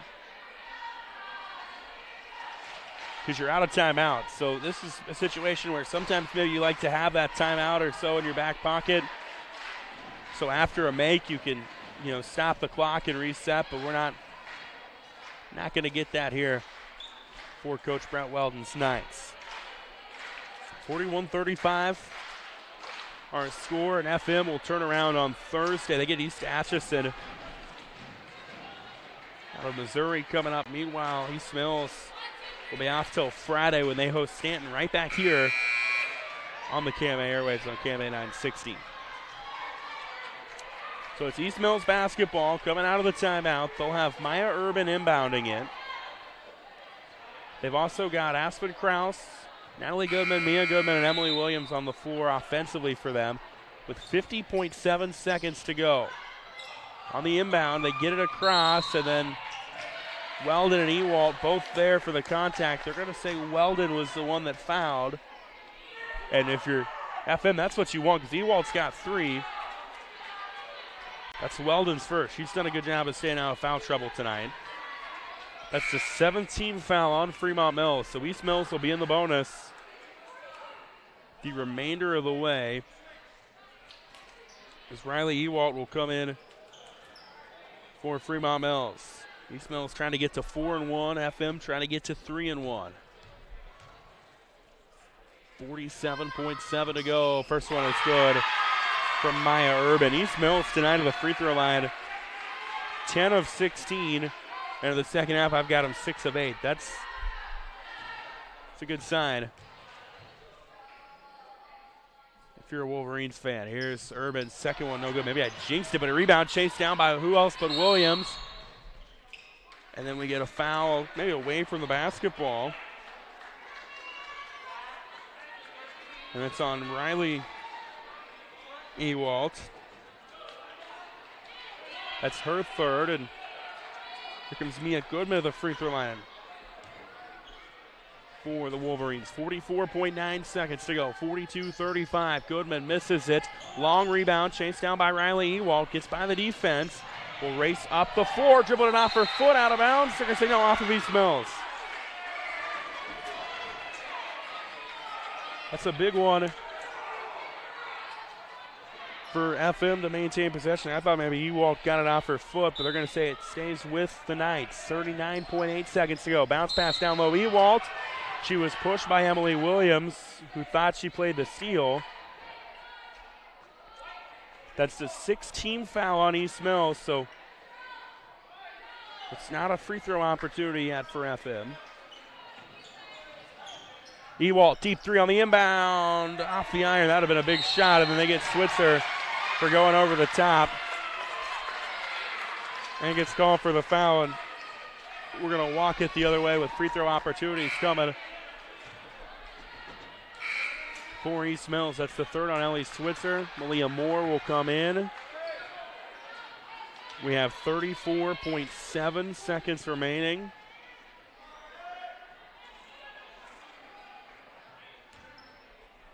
And it's Natalie Goodman at the charity stripe. Goodman in and out on the first one. Rebound all over the place. Williams tracks it down in the corner. Down to 30 seconds to go, and Coach Marino wanted to call a timeout. Did they get it? They didn't get it. They didn't get it, but there's a foul on Ewalt. That's her fourth, and Emily Williams will go to the free throw line with 29.2 to go.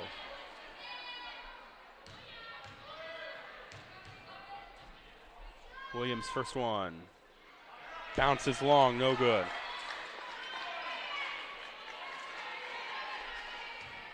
(42-35). The next one, good. Give her 26 on the night. 43-35. FM does not have any timeouts. With 28 seconds to go and down 8. Here's Ewald. Parking lot 3 off the iron. Too strong. Emily Williams with an easy rebound to add to her total. Throw out top Goodman, who goes to Kraus. Kraus stop and shoot is in. And that is probably the dagger. So that gets it up to a 45-35 lead. 3 the other way, no good. Rebound by Aspen Kraus. So we're down to the final 5 seconds of this one.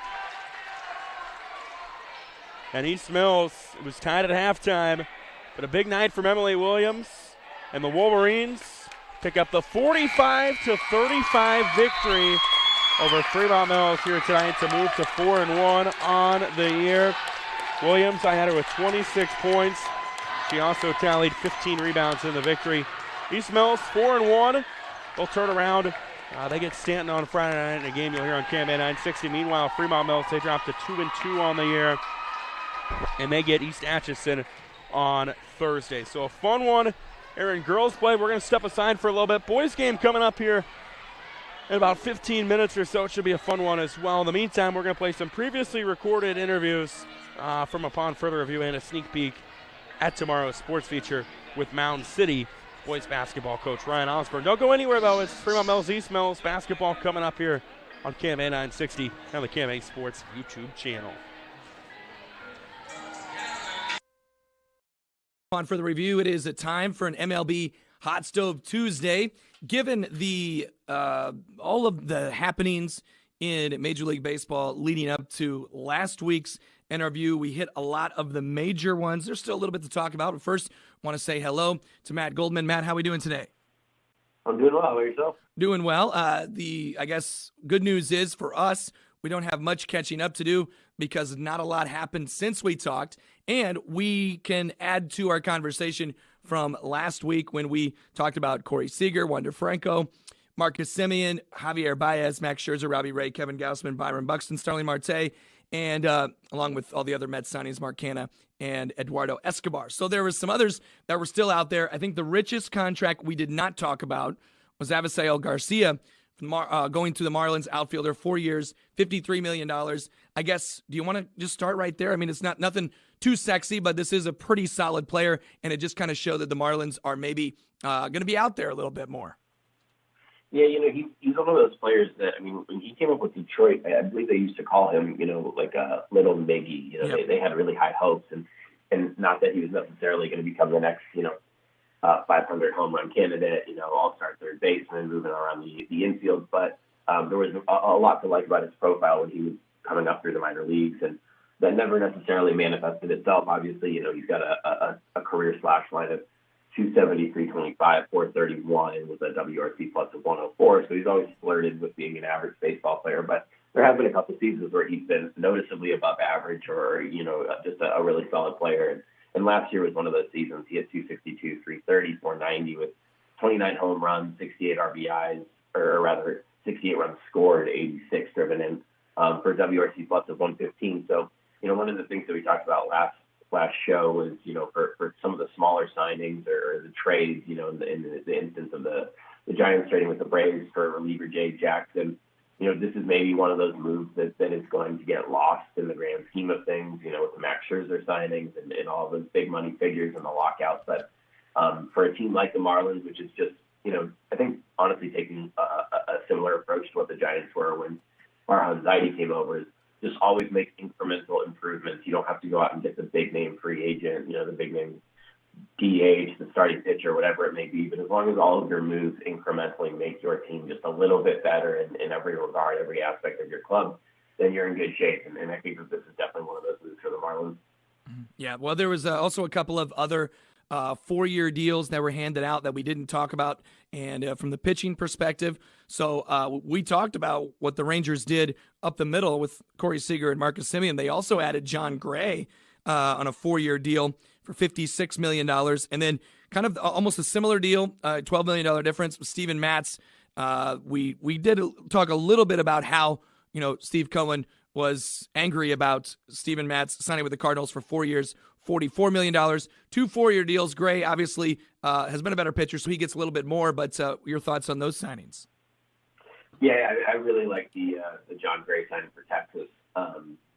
Maybe not necessarily in that ballpark, if I'm picking the ideal place for him, but, anywhere outside of Colorado, he's going to be really happy. And that's always just been the knock on him is, if you look at his peripherals, his xFIP, his FIP, his xERA, all of his expected stats have always been better than what his actual ERA has been or what the win-loss column has shown. So I'll be really excited to see what he can do outside of Colorado.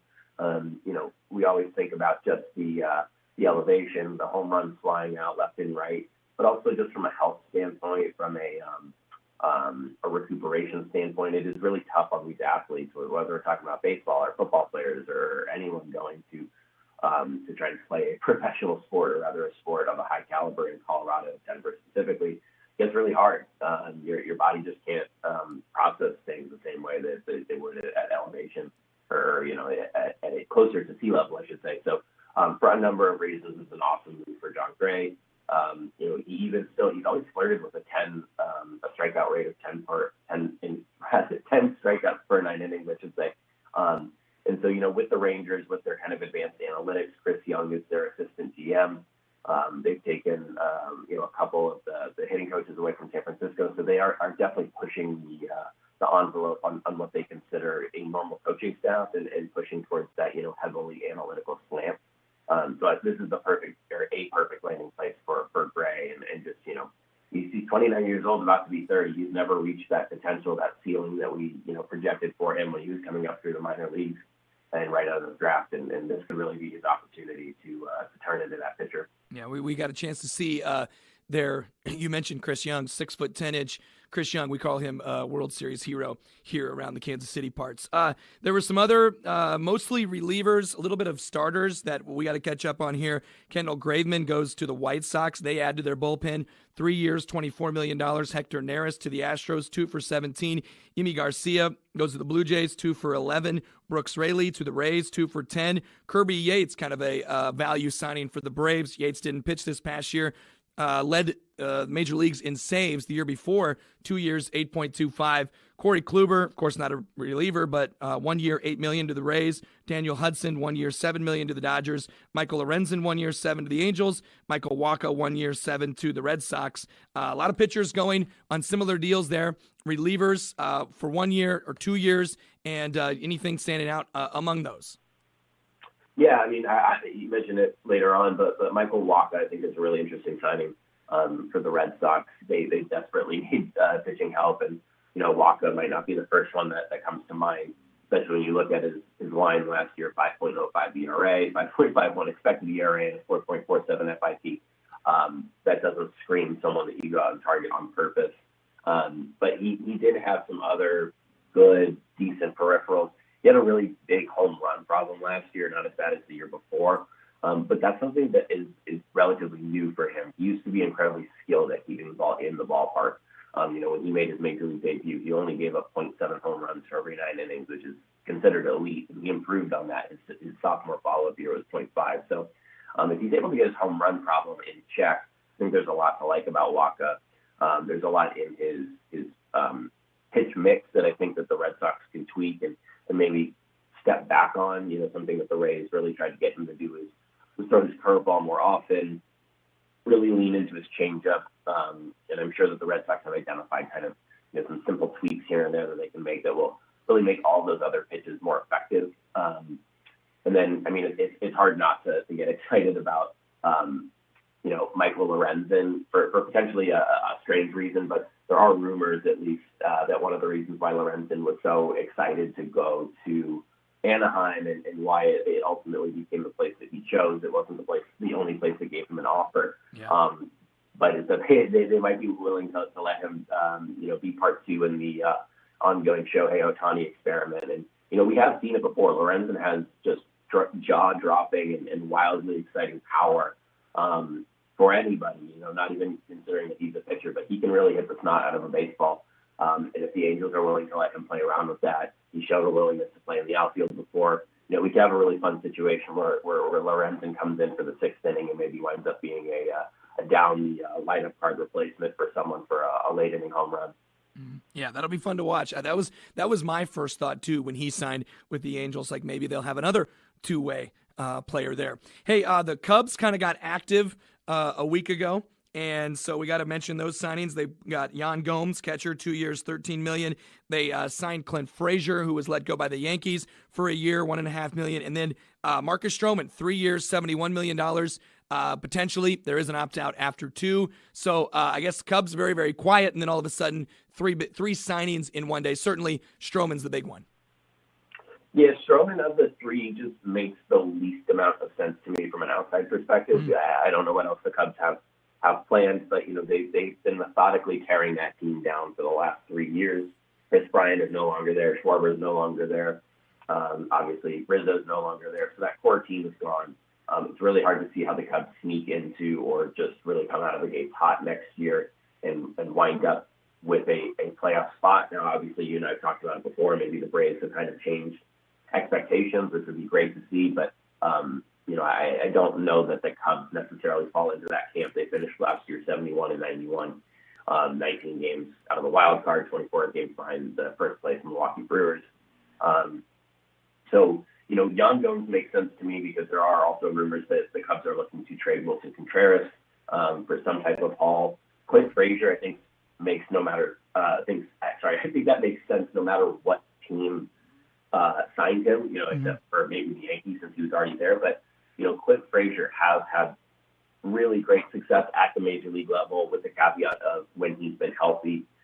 He's someone that's really struggled with, I believe it's vertigo, or if not exactly vertigo, something that really significantly impacts his balance and his eyes and his vision. and that's just really hard to count on. So, but when he has been healthy between 2018 and 2020, he's had a WRC plus well north of 100. It's actually been 123, and he's hit 267, 350, 145. So if you're just looking for a guy that's not going to break the bank, that you can sign to a minor league deal or just thereover, he makes a ton of sense. But Stroman, 3 years, $71 million. My hunch is that he's a good get. That's a fair price for a player like him. If they wind up keeping him for those 3 years, it's not something that's going to destroy their financial operating basis. But Stroman seems like a huge likely name to come back around in June and July for the trade deadline. Wherever that winds up being with the new CBA, he seems like one of those guys that is very likely to be moved. Yeah, that very, very well could be, and it's a good point. And hey, they are swimming in money anyway. Might got to spend some of it, I suppose. Hey, Matt, we appreciate the time. Thank you very much. We'll talk with you next week. All right. Yep, sounds good. Matt Goldman on an MLB Hot Stove Tuesday. More Upon Further Review on the way. Welcome back on Upon Further Review, and we are talking once again with another 2022 college decision maker, and we're going to Stanberry today, and we are going to talk with Lexi Craig, who has recently signed to continue. We'll get into kind of what she's going to be doing there at the next level with she's going to Missouri, though, in Columbia. D1 athlete with us right now. Lexi, how's it going? Good. How are you? I'm doing well. Hey, tell me a little bit about kind of this last few weeks or so. I guess it was a couple of weeks ago where you officially signed, but to get it done and know that you have things all set up for yourself there in the future at University of Missouri. What's that mean to you? Yeah. Before I signed, it was a lot of weight on my shoulders. Trying to make decisions. I had a few other offers with other sports, so it was just trying to get something off my shoulders to focus more on school like I need to. And it was pretty cool to sign with the D1 and second girl in our school in like the past 4 or 5 years. So it was a great opportunity that I'm very excited for. Yeah, tell the listeners what you are going to be doing there at the next level. I will be joining their track and field team, and I will be throwing javelin. Yeah, so the javelin is something that is foreign to us up here in Iowa. We don't have the javelin. I mean, we know what it is, obviously, but we don't have it in our high school competitions. Of course, Missouri does, and you have a major name, well known in the javelin. Tell me a little bit about your, how you kind of got involved with the javelin, how it all kind of came about for you. Yeah, so it's definitely not how someone else would start, but last year, my sophomore year, I was going out for track, and I told my coach I wanted to try javelin, but then COVID hit, and we weren't able to finish our season. So last year I told Coach again, I said, Coach, let me try it. I said, I have a great arm in softball playing center field and catcher, so I said, let me try, and we'll see how it goes. And so I started throwing at practice, and I was like, Coach, is this good? And he's like, I'm not really sure, because neither one of us were familiar with the event. And so I got in connection with some right people and got some tips, and finished the season very well. Yeah, this is you're surprising me here. You just started doing this basically. Yeah, I just started this event last year. Wow, I just threw it as a joke to see what it would do, and then all of a sudden, very successful. Yeah, so this is not like a story of, I've been throwing the javelin since I was 5 years old. I've been dreaming of, being a Division I javelin thrower all my life. This just came about out of nowhere, and I guess, are you shocked right now? Are you still in shock? Yeah, I really was. Me and my dad were talking, and I was like, I never would have thought that I'd have a D1 college looking at me when I just started throwing javelin. I was like, it's awesome. And mm-hmm. Yeah, that's very cool. Lexi Craig is our guest today. She's from Stanberry. She's going to throw the javelin at the University of Missouri. And for you, Lexi, once you started throwing the javelin, when did the colleges start to notice, or how did that all come about? I just actually had offers this year. It was probably September-ish. I got a call from a zoo, and then I've had 4 or 5 other universities also call me for javelin. But yeah, and none of it started until this year, my senior year. Yeah, for you, what do you like about Missouri? What was it about that kind of sold you on, that school as your decision? Yeah, so I went down there and did a college visit back in November, and I went down there and they just had all the stuff lined out for me. It just felt like home. The resources I needed were there. And, yeah, like I said, they just welcomed us so well. And the campus itself just felt so perfect. It just all laid out correct. Yeah, well, as you mentioned, you went to state, 127 feet, 11 inches was your throw, and you end up with a second-place finish. And our doubleheader here on KMA 960 Shenandoah KMA Sports YouTube channel. Trevor Mader with you here tonight. It's Fremont-Mills. It's East Mills. We're looking forward to it after what was a fun girls game that saw East Mills get the 45-35 victory. We have the starters for you for Fremont-Mills under the head coach Steve Raymond. They are 2-1 on the year. And they're going to roll with Jake Malcolm, Brady Owen, Paxton Van Houten, Taylor Reed, as well as in their lineup looking to be Kyler Owen. Meanwhile, East Mills 3-1 of the year under the guidance of head coach Kevin Schaefer, longtime head coach for the Wolverines program, and I should also add a fellow Villisca native. Zach Thornburg, Davis McGrew, Peyton Embry, Mason Krause, and Braden West. The Wolverines took a loss last night to Woodbine, trying to bounce back. Fremont-Mills, their lone loss of the year, came last week, early in their season. Fremont-Mills, the road team tonight, they're wearing the yellows. East Mills, the home team, in the whites. Really, Braden West jumping for East Mills. And Jake Malcolm for Fremont-Mills. Thank you to everybody that's been listening here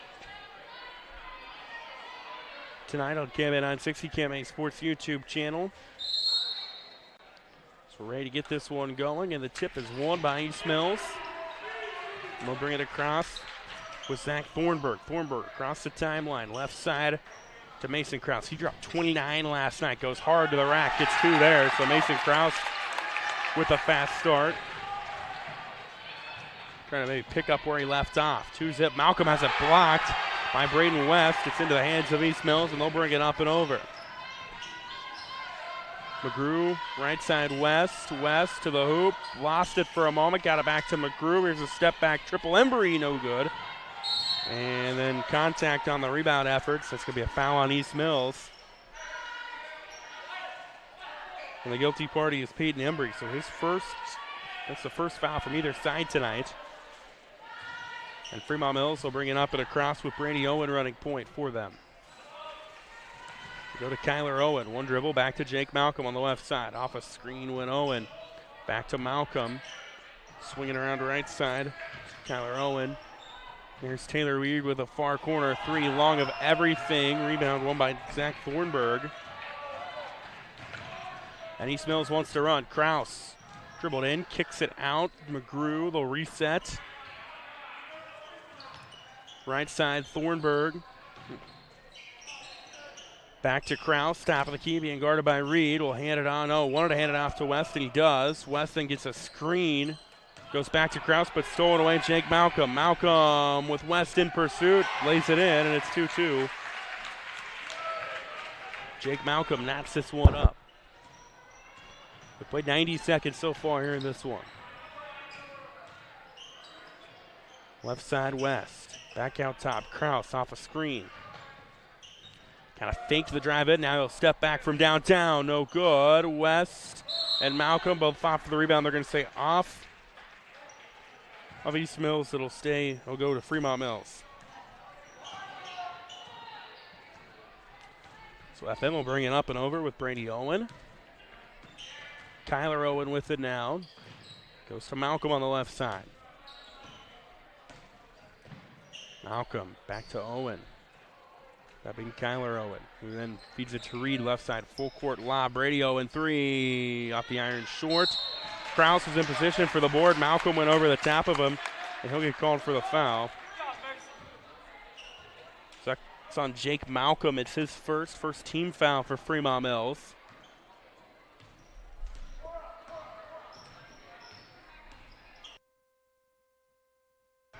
And Davis McGrew brings it up for East Mills, who kicks it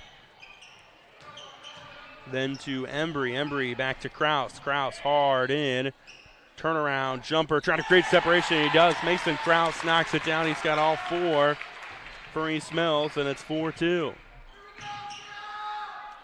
Reed with an out top to Malcolm.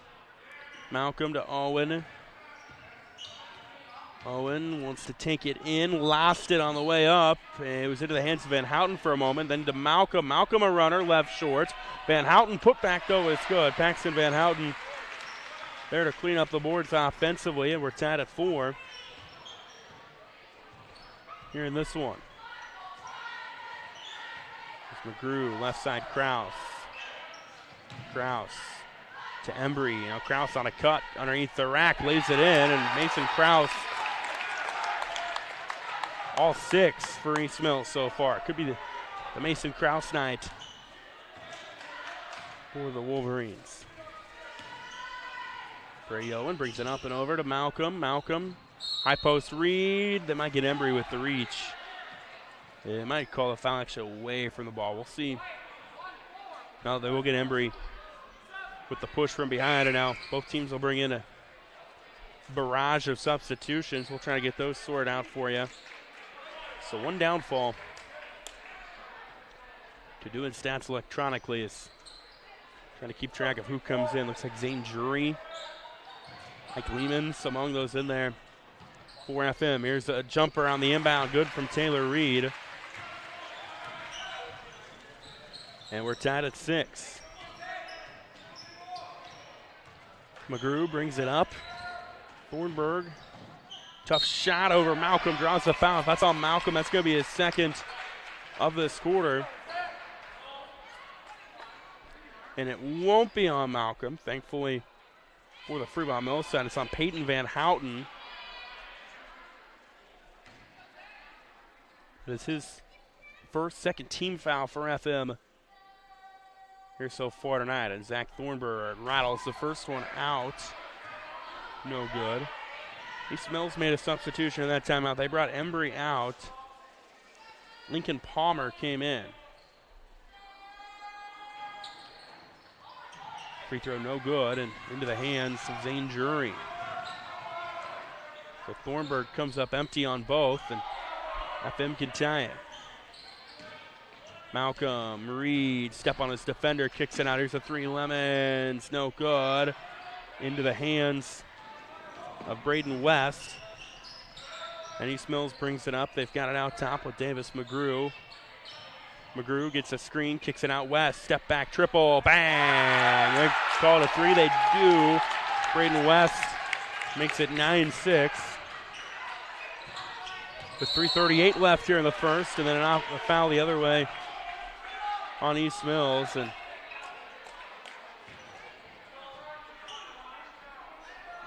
no offensive foul on Zane Jury. There's a verdict on that, so it's the third foul on Fremont-Mills so far in this quarter. East Mills goes down low. Krause dribbles out of trouble. Step back triple from Krause. Left well short. Taylor Reed tracks down the board. And FM will bring it up down 3 with 3:20 left here in the first. Malcolm, Reed, 3 for the tie. Off the iron too long. Run out by McGrew. McGrew, length of the floor. Off the glass too strong. Rebound by Reed. And Reed, lots of contact, giving a call for the charge. Thornburg got back, got set, through the contact. Gets the benefit of the call as well. And it goes back to East Mills, back-to-back. Well, not back-to-back because they had the 3-point miss sprinkled in between, but 2 of the last 3 offensive possessions have resulted in offensive fouls for FM. Thornburg, tough shot with the left hand, trying to draw contact. Doesn't get the call, misses the shot. It's rebounded by Reed for FM. 2:44 left here in the first. 9-6. Malcolm to Lemons. Bounce pass in the lane. Peyton Van Houten gets the roll and makes it 9-8.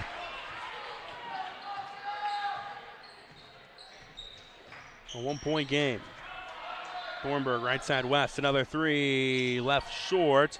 Rebound into the hands of Krause. Lots of contact. They let him play through. They're going to say that was all ball. And the possession arrow goes to Fremont-Mills, and the East Mills crowd begs to differ on that one. But their displeasure is going to fall on deaf ears. It's going to go to Fremont-Mills. FM brings it up. Brady Owen back into the game for them.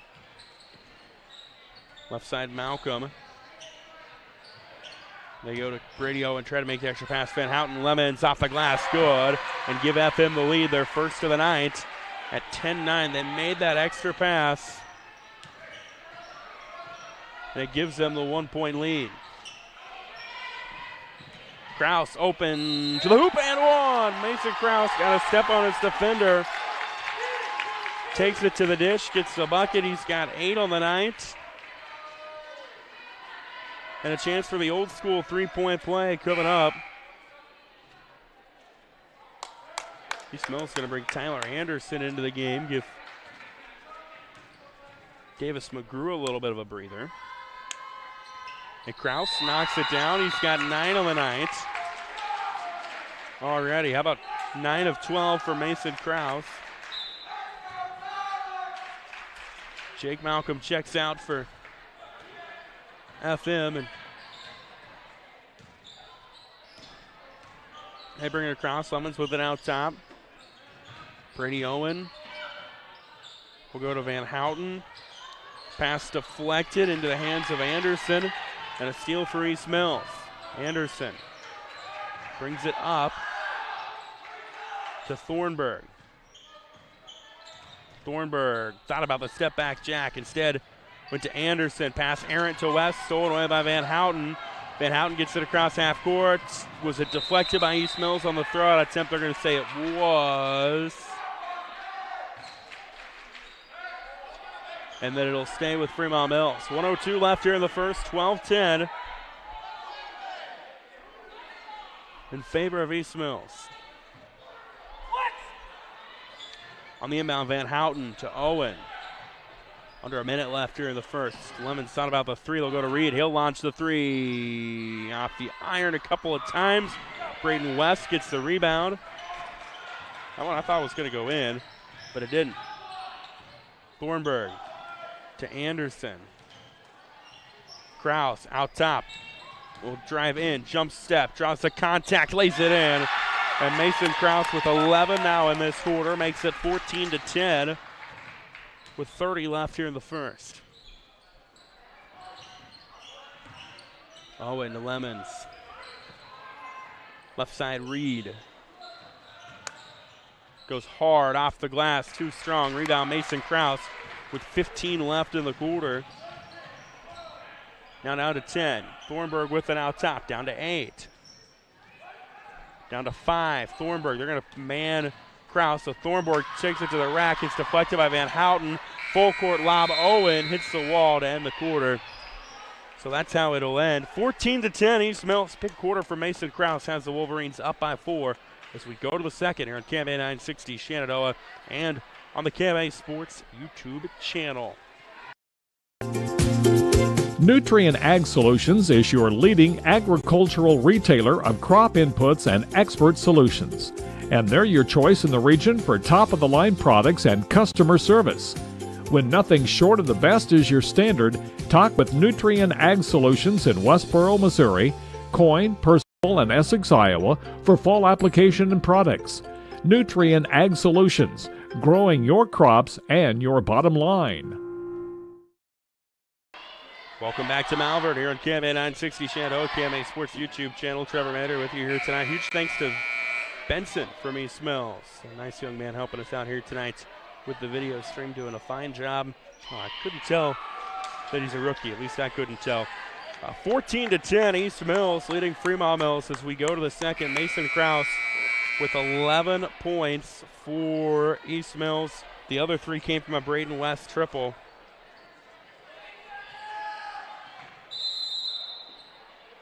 In that first frame. Kraus dropped 29 last night, already off to a good start here tonight. FM basketball to begin the second quarter.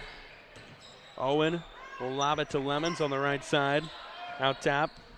He dribbles in, picks it up, back to Owen. It was deflected to West. West secures the dribble, goes hard to the rack. He gets it to go. Nice screen set by Davis McGrew on that all the way down the floor. Made that possible, and Braden West makes it 16-10. And on the hoop, Owen West was there. They call him for the foul. I think they're going to. We're fouling somebody. It might not be on West, but it's going to be a foul on East Mills. Lincoln Palmer is actually going to be the guilty party in that one. So put Kyler Owen at the free throw line. And 16-10. East Mills leading, make it 16-11 as Kyler Owen buries the first one.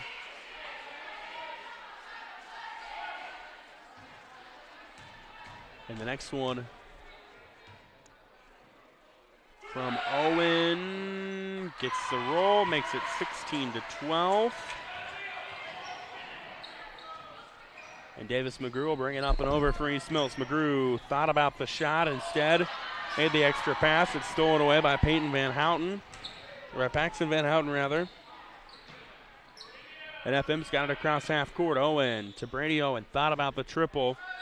Takes one dribble, goes in the lane. Malcolm extra pass, Van Houten deflected by West to Lemons. Is off the foot of somebody. They're going to say off of East Mills. It'll stay with Fremont-Mills. They'll give the ball to FM. 7:02 left here in the half. 16-12 our score.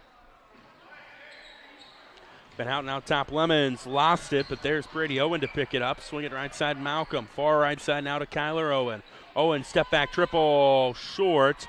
Rebound tipped and won by Van Houten. Makes the pass to Malcolm down low, gets the roll. And the offensive board creates the bucket for Jake Malcolm. And it's back down to a one-score game at 16-14. Step back jumper, Thornburg off the glass, flat. Palmer, though, with the rebound. Bounce pass Krause. Krause up strong. Gets it to go, give him 13 on the night. So Lincoln Palmer got the rebound to set that one up. Mason Krause again gets the bucket, and it's 18-14. Right side Lemons. Bounce pass down low. There you get Palmer, I think, with the on the arm.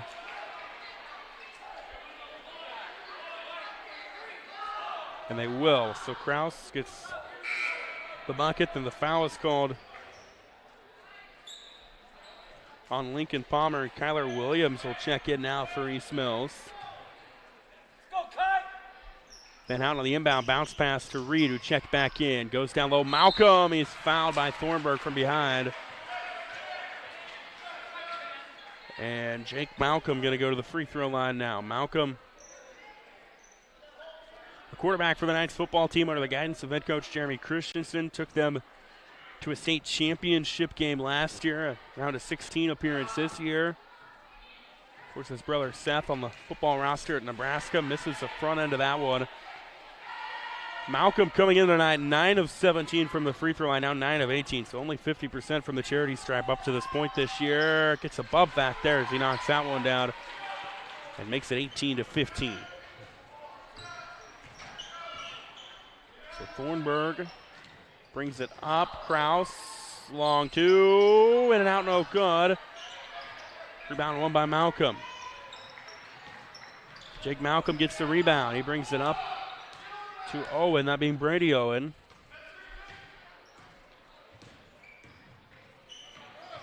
And they'll go with the shot from Reed that is good.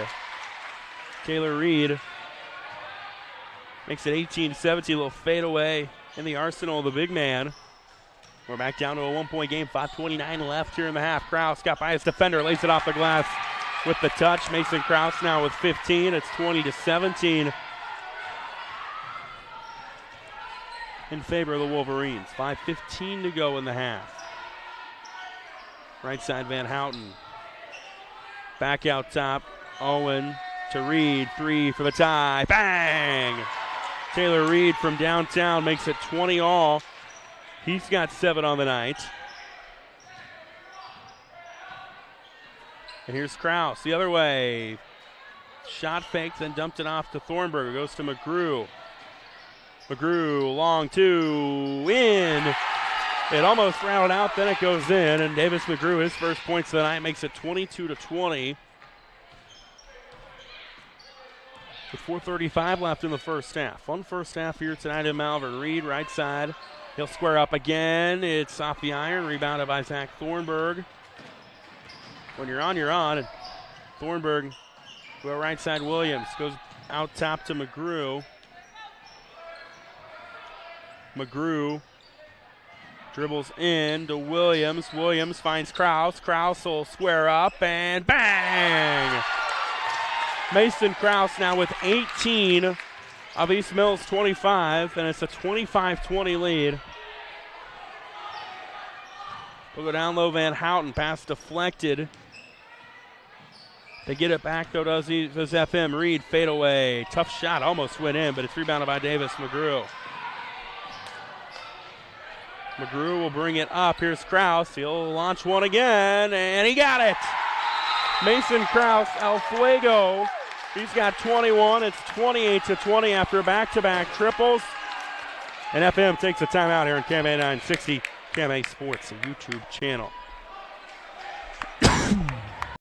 Find your place at Northwest Missouri State University. From day one, experience a university like no other. In the classroom, you'll find career-ready academic programs and hands-on learning, not to mention championship sports teams and clubs. Find your passion and your people. Plus, textbooks and a fully loaded laptop are included in your tuition, with $19 million in scholarships and aid available. They also have a 97% placement rate. Visit nwmissouri.edu to apply today. Northwest Missouri State University, where Bearcats connect.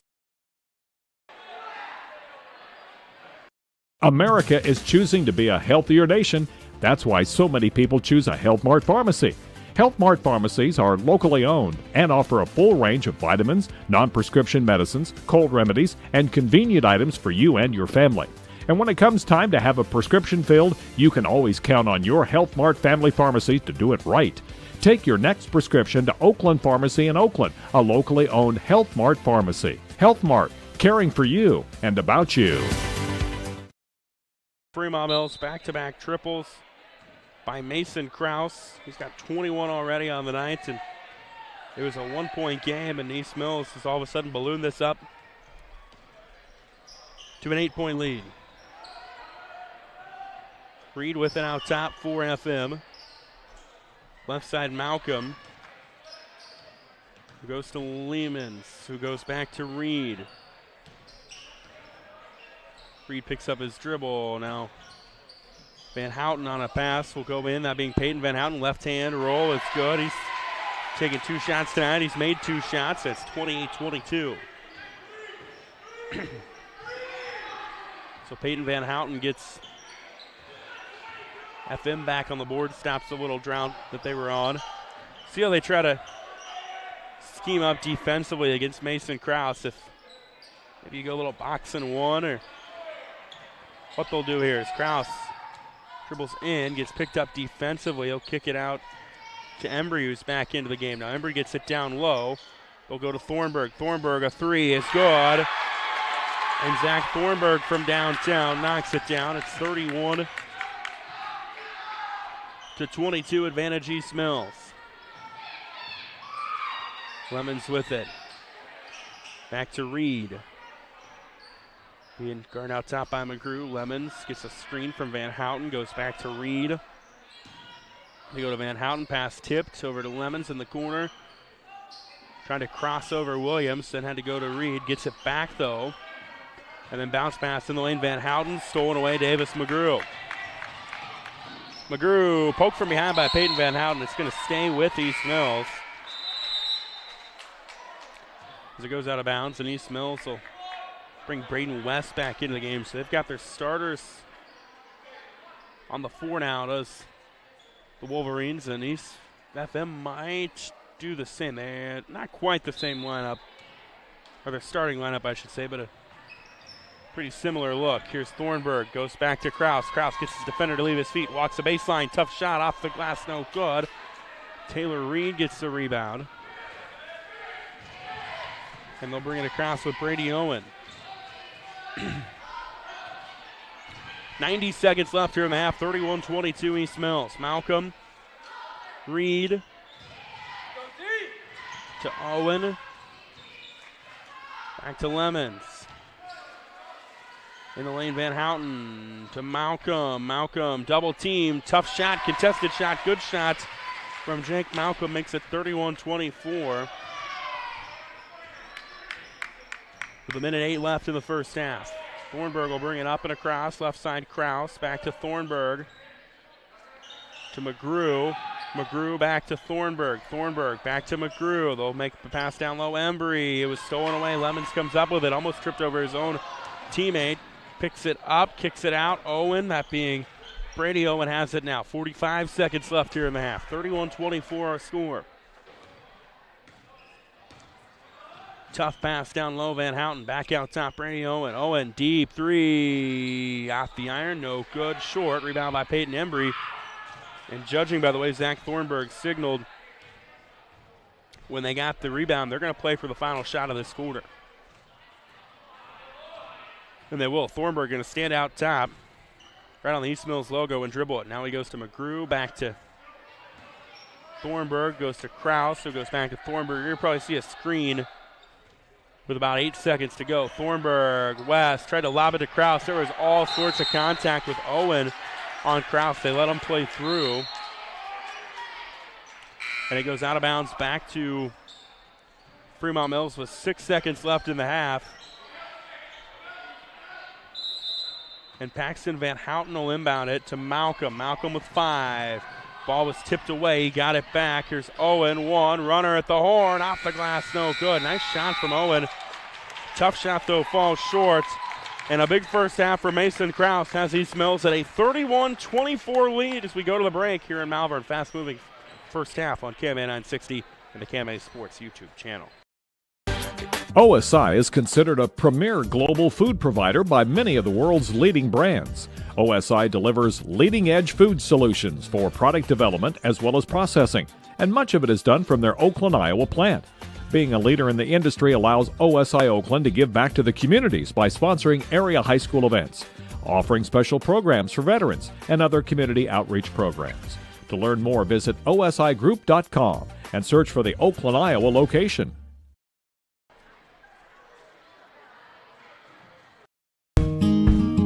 At PCSB, we believe in helping our customers and our community grow, and service is how we do it. This is about making banking better. We are here to serve. We have an innovative spirit and a heart for people that moves us to do what's right. Because at the end of the day, we know what matters most. Visit us online at wearepcsb.com. PCSB, we believe in you. Member FDIC.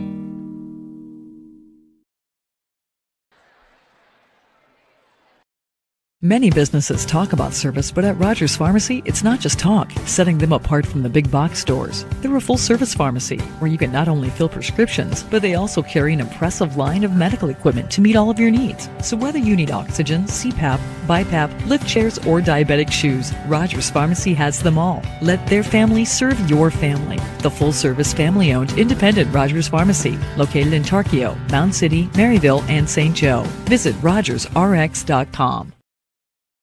With you here on KMA 960 and on the KMA Sports YouTube channel. Thank you for watching or listening. It is 31-24. East Mills leading Fremont-Mills. Big first half for Mason Kraus. I've got him 21 points.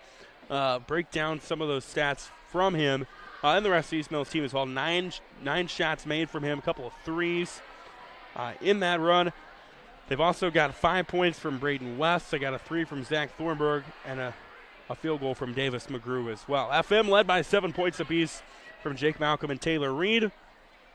Peyton Van Houten's come off the bench to drop 4 points, and then 2 apiece from Paxton Van Houten, Kyler Owen, and Ike Lemons. But halftime here in Malvern, 31-24, East Mills leading. You might have heard earlier the East Mills girls got a win over Fremont-Mills in corner conference action after a big night from Emily Williams. We'll have a full rundown of that one available online later tonight, KMAland.com. We're going to step aside for now. We're going to hear today's sports feature rather, with Riverside Wrestling coach Casey Conover as his team gets ready to host their annual tournament on Saturday, which you can watch on KMA Sports YouTube channel and listen to on KMA FM 99.1. Don't go anywhere, though. Second half of Fremont-Mills East Mills coming up here in a little bit.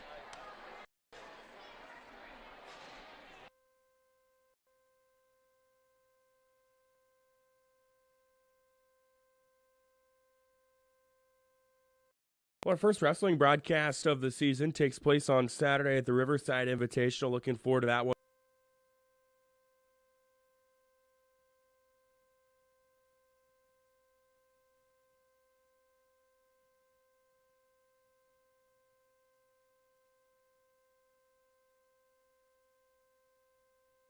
Upon further review, it is a time for an MLB Hot Stove Tuesday.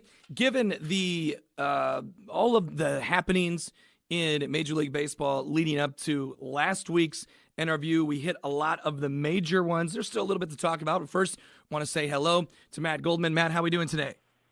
I'm doing well. How about yourself? Doing well. I guess good news is for us, we don't have much catching up to do because not a lot happened since we talked, and we can add to our conversation from last week when we talked about Corey Seager, Wander Franco, Marcus Semien, Javier Baez, Max Scherzer, Robbie Ray, Kevin Gausman, Byron Buxton, Starling Marte, and along with all the other Mets signings, Mark Canha and Eduardo Escobar. So there were some others that were still out there. I think the richest contract we did not talk about was Avisail Garcia, going to the Marlins, outfielder, 4 years, $53 million.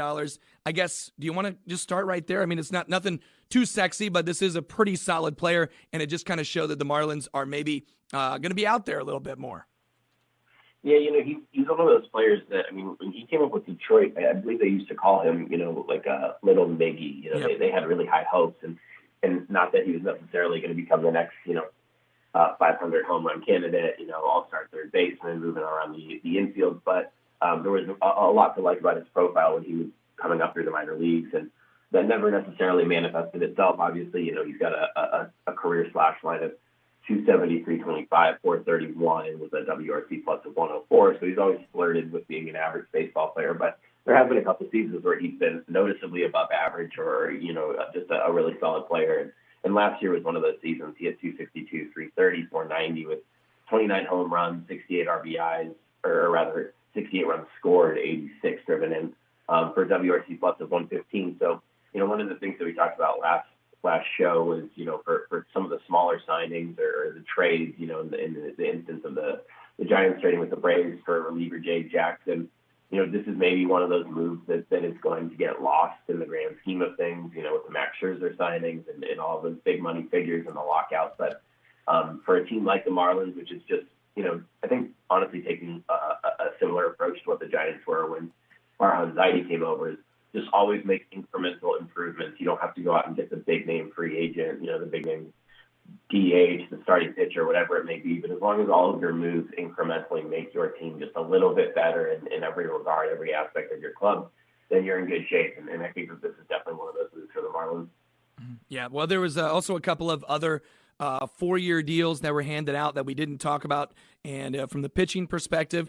So we talked about what the Rangers did up the middle with Corey Seager and Marcus Semien. They also added John Gray on a 4-year deal for $56 million. And then kind of almost a similar deal, $12 million difference with Steven Matz. We did talk a little bit about how, Steve Cohen was angry about Steven Matz signing with the Cardinals for 4 years, $44 million, 2 4-year deals. Gray obviously has been a better pitcher, so he gets a little bit more. But your thoughts on those signings? Yeah, I really like the John Gray signing for Texas. Maybe not necessarily in that ballpark, if I'm picking the ideal place for him, but, anywhere outside of Colorado, he's going to be really happy. And that's always just been the knock on him is, if you look at his peripherals, his xFIP, his FIP, his xERA, all of his expected stats have always been better than what his actual ERA has been or what the win-loss column has shown. So I'll be really excited to see what he can do outside of Colorado. We always think about just the elevation, the home runs flying out left and right, but also just from a health standpoint, from a recuperation standpoint, it is really tough on these athletes, whether we're talking about baseball or football players or anyone going to try to play a professional sport or rather a sport of a high caliber in Colorado, Denver specifically. It's really hard. Your body just can't process things the same way that they would at elevation or, at a closer to sea level, I should say. So for a number of reasons, it's an awesome move for John Gray. He's always flirted with a strikeout rate of 10 strikeouts per 9 innings, I should say. And so, with the Rangers, with their kind of advanced analytics, Chris Young is their assistant GM. They've taken, a couple of the hitting coaches away from San Francisco. So they are definitely pushing the envelope on what they consider a normal coaching staff and pushing towards that, heavily analytical slant. So this is a perfect landing place for Gray. And just, he's 29 years old, about to be 30. He's never reached that potential, that ceiling that we, projected for him when he was coming up through the minor leagues and right out of the draft. And this could really be his opportunity to turn into that pitcher. Yeah, we got a chance to see there. You mentioned Chris Young, 6'10" Chris Young. We call him World Series hero here around the Kansas City parts. There were some other mostly relievers, a little bit of starters that we got to catch up on here. Kendall Graveman goes to the White Sox. They add to their bullpen. 3 years, $24 million. Hector Neris to the Astros, 2 for $17. Yimi Garcia goes to the Blue Jays, 2 for $11. Brooks Raley to the Rays, 2 for $10. Kirby Yates, kind of a value signing for the Braves. Yates didn't pitch this past year. Led major leagues in saves the year before, 2 years, 8.25.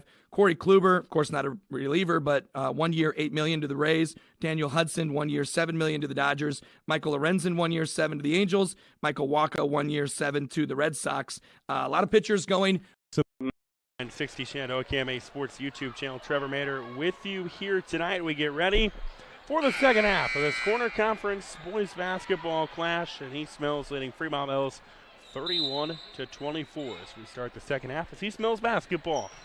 Coming out of the timeout, Zach Thornburg running point for the Wolverines. He gets it on a pass back from Davis McGrew. Now Mason Krause, who was the hot hand earlier on tonight, got it for a moment, but they'll go to McGrew.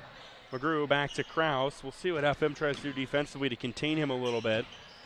Thornburg drives in, pass tipped, almost stolen away. Then it is stolen away by Van Houten, who tosses it out front. Owen makes the extra pass to Reed, and Paxton Van Houten gets the steal. Give Taylor Reed the bucket, and it's 31-26. Reed now with 9 in this game. Here's McGrew, long two, rolls out. Rebound won by Malcolm. Here comes FM trying to chip back into this lead a little bit more. Got the first bucket of the second half. They get another one there to make it 31-28. But now it's Taylor Reed once again. Cuts it down to a 3-point margin. So the first 4 of the second half have gone to the Wolverines. Now a steal by Kyler Owen. To Reed. Reed, the hot hand, will feed Van Houten in the lane. It's blocked by Krause. It's rebounded by Krause. And Krause will just go coast to coast. Leaves it short. Rebound Malcolm. And then a whistle. And it's going to go to Fremont-Mills. And the foul called on Peyton Embry. His third of the night. And the first on East Mills here in this quarter. And half, I should say. Brady Owen brings it up. Malcolm to Kyler Owen. Left side, Brady Owen. Back out Malcolm. 3 for the tie. It was short. Krause got another rebound. And now Krause will get it back. He'll fire one from deep. It's in and out, no good. Rebound Embry. They're going to call the foul. I'd have called it before the putback attempt. And they will. They're going to say this before the shot attempt. Jake Malcolm, the guilty party. It's his third. Lincoln Palmer comes in for East Mills. Peyton Embry checks out. 6:06 left here, the third, 31-28 Wolverines. Krause on the inbound. Gets a screen, goes hard to the hoop, gets picked up though defensively by Malcolm. Will dump it out Thornburg. Thornburg tried to feed West down low. It was deflected out of bounds. That should stay with East Mills, and it will. So Krause will be the inbounder. The inbound, he'll lob it out top. Thornburg, who goes to McGrew.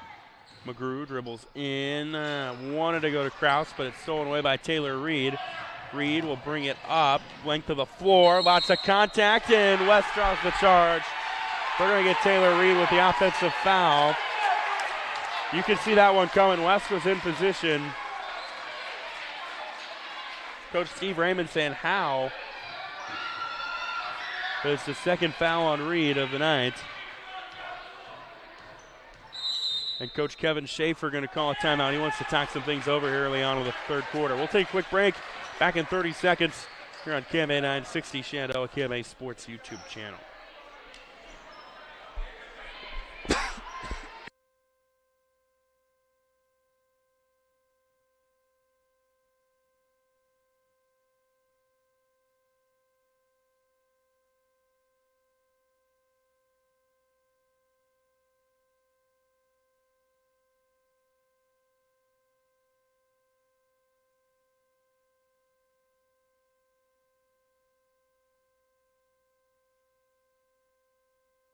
Well, the first 4 points of the second half have gone to Fremont-Mills. They've cut this down to a 31-28 deficit with 5.5 left here in the third quarter. Lincoln Palmer with it, the high post for East Mills. Has it deflected back to Thornburg, who will launch a three on the feed from McGrew. It's too strong. Rebounded by Paxton Van Houten out front. Owen blocked by Thornburg. That was all ball.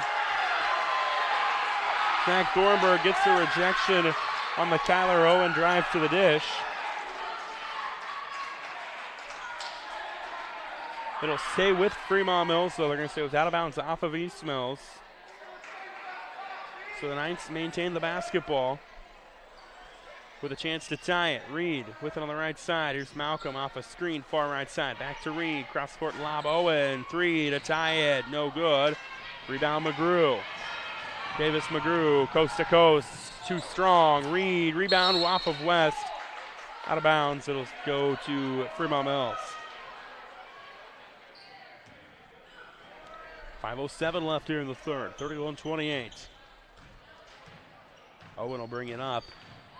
Bounce pass to Malcolm.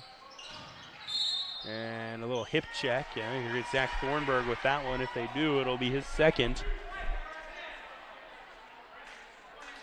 of the night, and it is. And Anthem will make some substitutions. Looks like Owen. Both of the Owens will come out. As will Paxton Van Houten. They'll bring in Peyton Van Houten in his relief, along with Ike Lemons and Zane Jury. That shot is good by FM, coming out of the inbound by Jake Malcolm to cut it down to a 1-point lead at 31-30. Malcolm's got 9 of the night. Here's Kraus, quiet in the second half. Not no more. He knocks down the three to give himself 24. When you're on, you're on. It's 34-30. Reed went back to Van Houten, gets it right back, going strong, leaves it short, tips it up, can't get it to go. West gets the rebound on that one. And here's East Mills, they're away, and they're going to get Braden West with the charge. Malcolm was there to draw that. West just a little too out of control. Doesn't get the benefit of the doubt from the officials. And it'll be FM basketball. 4:19 left here in the third, 34-30 East Mills. Right side Malcolm off a screen, then cut to Jury. It was a little behind him. They're going to say last touch by East Mills.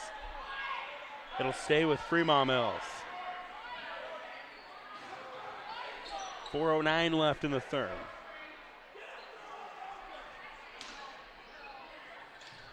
On the inbound, Malcolm. Here's a three, Jury, long. West went up tall, knocked it out of bounds. It stays with Fremont-Mills.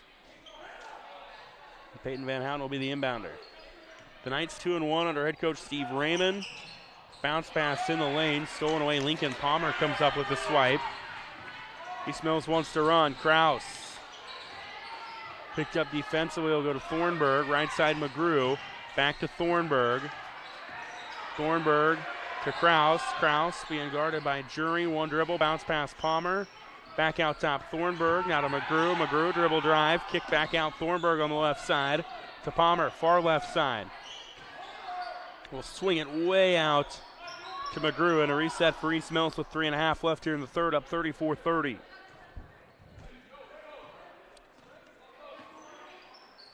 Kraus with it running point. He'll hand it off to Thornburg. Right side West. Back to Thornburg. They tried to make the pass to the high post. Palmer was double teamed. It's deflected, stolen away. Jury hard to the dish. Left it short. Kraus comes up with the rebound. And then we get a whistle and a foul on FM. And judging by the body language, it's on Taylor Reed, who wants an explanation as to how. And actually, no, it's not on Reed. It's on Van Houten. But Reed vocally questioning that call. It's a second on Van Houten. It's East Mills basketball, 3:05 left here in the third. 34-30. Right side West. Back out top. Now they go Kraus left side. Off a screen was McGrew. Back to Kraus. Kraus. Dribble drive. Thought about the tough J. Instead makes the extra pass to McGrew, who goes to Thornburg. Thornburg draws the contact. It's into the hands of Reed, though. Coach Schaefer wants the foul. Not going to get it. And FM will bring it up with Brady Owen. 2.5 left here in the third. 34-30 East Mills. Lemons left side. Picks up his dribble. Bounce pass to Malcolm. Right side, Brady Owen. Owen picked it up. Goes down low to Reed. Reed underhand scoop. Went tall off the glass and got it to go. Taylor Reed with 13 on the evening. Cuts it down to a one-possession game at 34-32.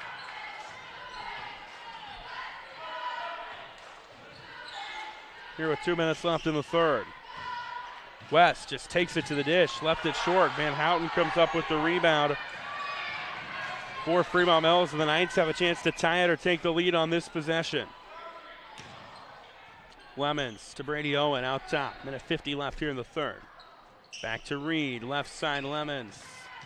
Will dribble in. Back to Owen. Thought about the three. Couple dribbles. Lemons again. Picked up by two defenders. Swing pass in the lane. Van Houten stolen away by West. West picks up his dribble. Dumps it left side to Thornburg. 90 seconds left here in the third.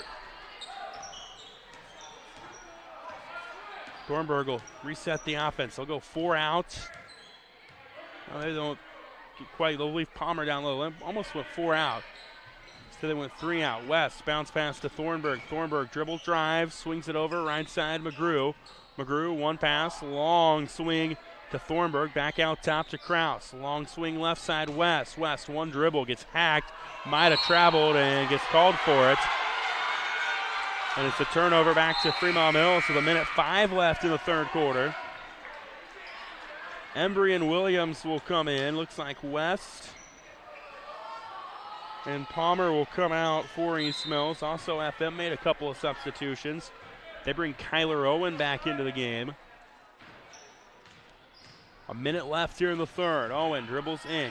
Goes to Jake Malcolm out top. Malcolm back to Owen, that being Brady Owen on the right wing. Guarded by Thornburg. In the lane, Reed. Reed turnaround Jay for the tie. No good. Into the hands of Mason Kraus. And Kraus will bring it up. Step back. Thought about it. Instead goes to McGrew. Goes back to Kraus. Deep three. Bang! Mason Kraus from downtown makes it 37-32. Give him 27 on the night. And we're down to 30 seconds left here in the third. Right side, Malcolm. We'll go to Owen. FM might be playing for the final shot of the frame.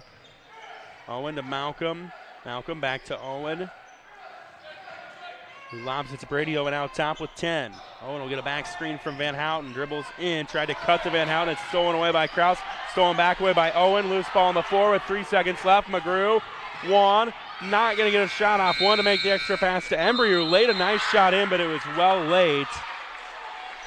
And that is how the frame ends. So 37-32, East Mills leading. We go to the fourth here on KMA 960 and the KMA Sports YouTube channel. Don't go anywhere. Fun finish coming up here in Malvern.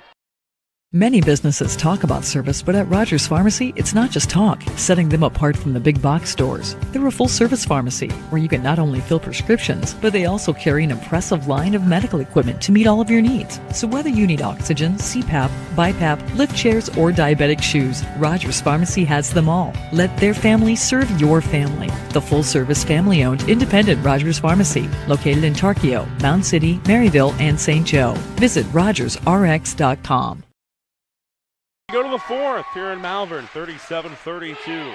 Fremont-Mills trailing East Mills. East Mills leading Fremont-Mills. However, you want to look at it, the Wolverines trying to make this a night sweep our Wolverine sweep on the night here in Malvern. They won the girls game 45-35. They're holding on to a lead right now as we go into the fourth quarter. Mason Krause 27 points to lead the way. Braden West has chipped in 5, 3 from Zach Thornburg, 2 from Davis McGrew.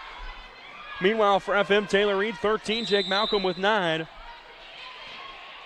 to spark their offensive efforts. It's Fremont-Mills basketball coming out to start the fourth quarter. Kyler Owen with it, bounce pass to Reed, back to Owen. Owen, a 3, they need it, it was short. Krause gets the rebound, that'll be a big one, but it doesn't go. And Krause left side, Thornburg. Krause gets it. The right side, McGrew. Back to Krause. Krause, step on his defender. Runner left wide. Gets his own board. Goes up strong. Blocked by Malcolm, but they call the foul. And Mason Krause will go to the charity stripe with a chance to add to his team's lead and add to his nightly total. They call that one on Taylor Reed. It's his third of the night. Krause knocks it down and makes it 38-32. So give him 28. He's almost outscored FM on his own. The next one is good. It rolled in. They got the little home gym roll, and it's 39-32, up to a 7-point lead. Owen, right side to Kyler Owen, who gets a screen from Reed. Now left side, Malcolm. Back to Brady Owen. Couple of dribbles. Swing pass out top to Kyler Owen, who then goes far right side. Malcolm and sets a screen. Does Owen. Malcolm, couple dribbles in. Back out right wing to Reed. 7 minutes left here in this one. East Mills by 7. Brady Owen running point right now for the Knights. Trying to get something going in terms of motion. He had to go back to Kyler Owen. Owen, left-hand pass to Brady Owen. Oh, it's a step on his defender. Pass deflected, stolen away by Embry. Reed almost got it back, but now here's McGrew bringing it across half court. Reach-in foul on Paxton Van Houten. Trying to play the steal, got a little too handsy. So that foul on Van Houten, who's first of the night. This is a 15 foul on Fremont-Mills with 6:40 to go, and they'll bring it up. East Mills with Zach Thornburg. Screen for Krause from Embry, who hands it on a bounce pass to Thornburg. Goes to McGrew, back to Thornburg. Pass behind him, he chases it down. And goes to McGrew on the left side. East Mills going to spread the floor a little bit. Here's Krause. Gets a step on his defender, gets picked up. Tough shot, no good. Tried to follow it. It was tipped out of bounds by West.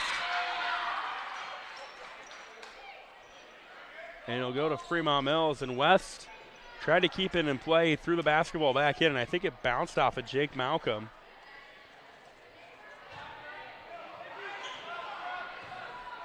After West had stepped out of bounds, Malcolm, just the way he was reacting, indicated that it hit him somewhere. FM basketball, not anymore. Say, no, it will be. They're going to say, no, they'll flip it. Say Owen throws it away, and the official originally said it was out off East Mills, but then they're going to flip that and say it's East Mills basketball. Coach Steve Raymond wants to take a timeout for Fremont-Mills. We've got 5:52 left here in regulation. We'll stay here since it's only a 30-second break. But 39-32 our score. East Mills coming off a loss last night to Woodbine. The girls were doing the same thing. They were able to bounce back, get a win. The boys trying to join them in that regard. They made the trek last night. They lost 50-46. It was a tight battle.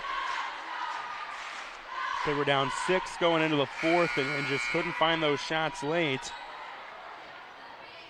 And last night, Krause dropped 29 points. He's got 29 points tonight. East Mills this season wins over Diagonal and Riverside. FM, meanwhile, a win over Essex. Here's McGrew, goes to West. He's kind of part for West. Right-hand floater is good. Braden West now with 7 on the night for East Mills. That's up to 9. That is the largest lead since it was 31-20 late in the mid part of the second quarter. Now a turnover by Fremont-Mills. We'll give it back to East Mills with 5:25 to go. Thornburg will take his time, bring it across the timeline. Swing pass down low, Embry, who kicks it to McGrew. Long 2 from him, no good. Reed gets the rebound for FM. Down 9, the Knights trying to get something going. Reed, hard pass out top, Brady Owen. Owen thought about dribbling in, instead goes to Malcolm, who's just inside the 2-point line. Had it poked away, but they're going to say Thornburg was on the arm. That's going to be the third foul on Thornburg, if that is the case, and it is. It's the 4th team foul on East Mills with 4:55 left in regulation. They go right down to Malcolm on a bounce pass, but he can't handle it cleanly, and it goes out of bounds. Malcolm was in good positioning, but the missed opportunity potentially keeps 2 points off the board. And East Mills, again, they're going to take their time bringing it up and over. Here's McGrew. Back out top, Thornburg. Now right side, McGrew. Thornburg to McGrew. A little 2-man game going on between those two. Thornburg will take one dribble left. Back out top, Krause. Krause got a step on Owen. Picks up his dribble. Bounce pass and a reset to Zach Thornburg out top. 4:20 remaining. Couple dribbles, goes to McGrew, back to Thornburg. Thornburg got by his defender, draws the foul, going to the hoop. That's on Jake Malcolm. That's his 4th. And Zach Thornburg will go to the charity stripe with a chance to add to this lead. Thornburg, a sophomore, from free throws this year coming in tonight was 3 of 5. Makes it 3 of 6, doesn't get that one to go. So Paxton Van Houten comes in for FM. Kyler Owen comes out.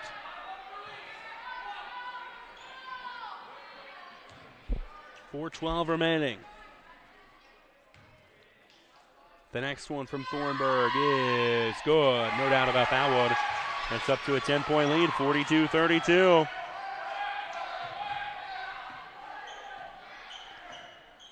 Owen will bring it across. Brady Owen for FM.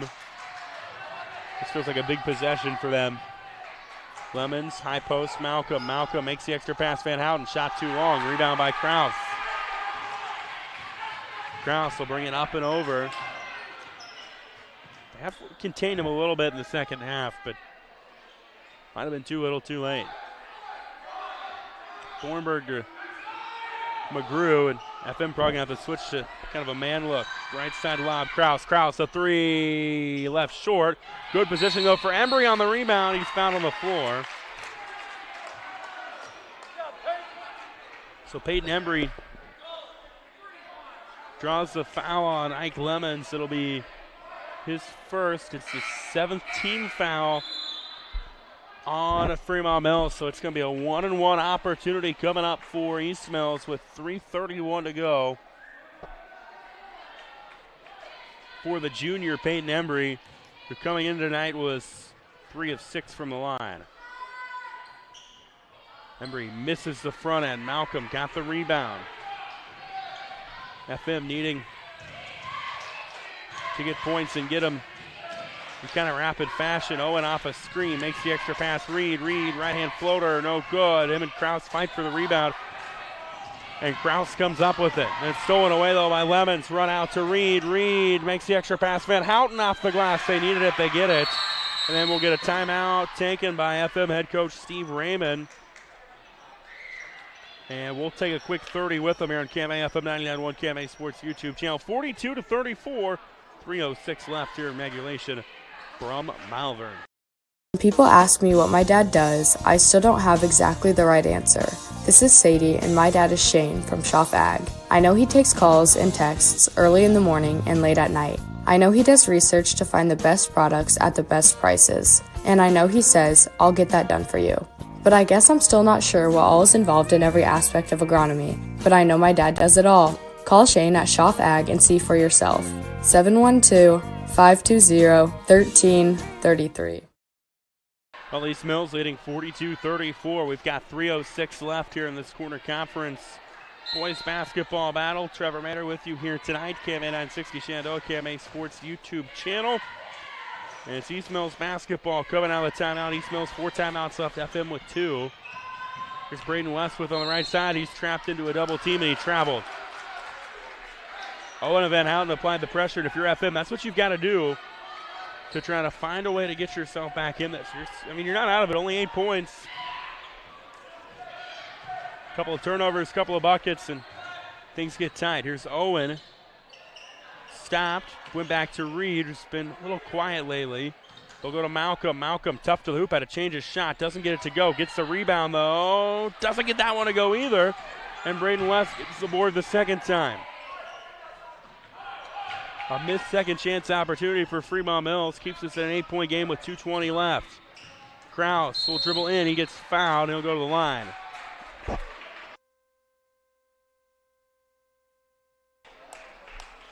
They call that one on Brady Owen. It is Owen's first. And Mason Krause, who's got 29 already tonight,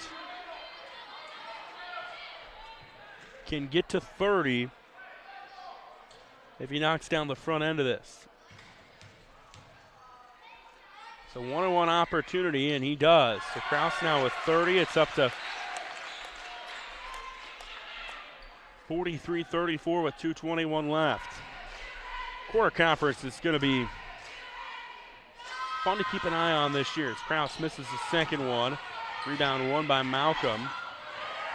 And FM will bring it up. Malcolm to the lane, clear path, lays it in, cuts it down to a 7-point deficit. Malcolm in a double figures with 11 at 43-36 and 2:05 to go.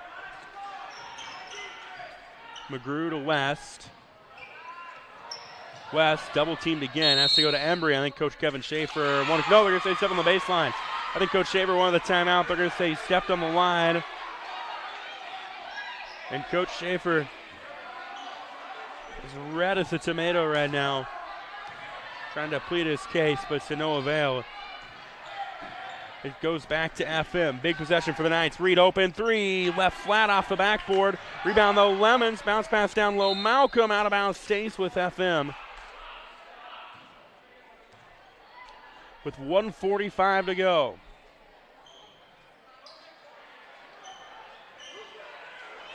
FM down by 7. Bounce pass to Owen. Owen, that being Brady Owen, goes back down to Lemons. Tough shot. Reed put back is good. Taylor Reed with 15 on the night makes it a 5-point game. It's 43-38. Coach Steve Raymond going to burn one of the final 2 timeouts he has remaining. We're going to take a quick one with them here on KMA 960. Fun finish coming up with 97 seconds to go, and East Mills up by 5 here in Malvern. This is Josh with Shore Motor Company in Clarinda to remind you that we are your local Chevrolet, Buick, Jeep, Dodge, Ram, and Chrysler dealer. With straightforward pricing, transparent trade appraisals, and no finance manager to deal with, we make your purchase the easiest you've ever experienced. That's our promise to you. And with an express lane for quick oil changes open 6 days a week, our service department is sure to impress you as well. Shore Motor Company in Clarinda, proudly supporting local high school sports. We got 1:37 to go here in regulation of this corner conference battle, boys basketball battle in Malvern. It's 43-38. East Mills leading Fremont-Mills. Fremont-Mills been able to chip off the last 4 points. Taylor Reed just moments ago gets a putback to cut it down to a 5-point deficit. And they call the timeout, did head coach Steve Raymond. Probably going to try to draw something up defensively to put East Mills in situations where they've got to make quick decisions. And they'll try to trap. Krause has it right now. They break the press with Thornburg. Thornburg goes up the other way, out top Krause. Krause dribbles through some contact. Under 90 seconds to go now. McGrew with it on the left side. Bounce pass to Embry. who got it back to Krause. Krause trying to draw contact on Reed, then Reed reached in from behind. That is the fourth on Taylor Reed, and it's going to put Mason Krause at the free throw line. With a minute 14 remaining, and East Mills up by 5. Again, 43-38 our score. If you're just tuning in, East Mills led basically the entire way. They were up by 7 at the break. Got it up to 9 here late. Krause pushes it back up to 6 right there on the made free throw. Give him 31 on the night. The next one, good as well. 45-38 our score. A minute 10 remaining. There's Lemons with it. FM needs this possession to result in points to really feel good. They do. Malcolm gets the short shot to go, and it's 45-40. Krause trying to break the pressure. They got to get it across, and they do with McGrew. Under a minute to go. Down low, Embry off the glass and good. Big shot from Peyton Embry for his first points of the night. It's 47-40 with 45 ticks remaining. FM running out of time. Here's Lemons. We'll go to Malcolm. Malcolm, tough shot. Gets it to go somehow. I think Coach Steve Raymond going to burn his final timeout. He will. We'll stay here 47-42. After the bucket by Jake Malcolm. Malcolm's got 15 on the night. Malcolm with 15, Reed with 15 to lead the way for Fremont-Mills. They've been able to just hang around, but right now they need a turnover and some type of shot to cut this down to a one-possession game, because right now, I mean, you can play the free throw game, and that's the way we might be headed, but you'd feel a lot better if you could force a turnover. So they're going to, I would imagine, try to trap on the inbound, and then if they can't get the steal, try to make this a game of knocking down their free throws. And if East Mills knocks down their free throws, which so far tonight they are 7-12 doing, then they'll move out of here and move to 4-1 on the year. Mason Krause will be the inbounder with 33.5 seconds to go. On the floor for East Mills, Mason Krause, Peyton Embry, Zach Thornburg, David McGrew, and Braden West. For FM, it's Brady Owen, Paxton Van Houten, Ike Lemons, Kyler Owen, and Peyton Van Houten. On the inbound, Lemons almost got the steal. Loose ball on the floor, and they're going to say travel. And the ball will go to East Mills. That's right in front of the FM sideline. Lemons created that pressure.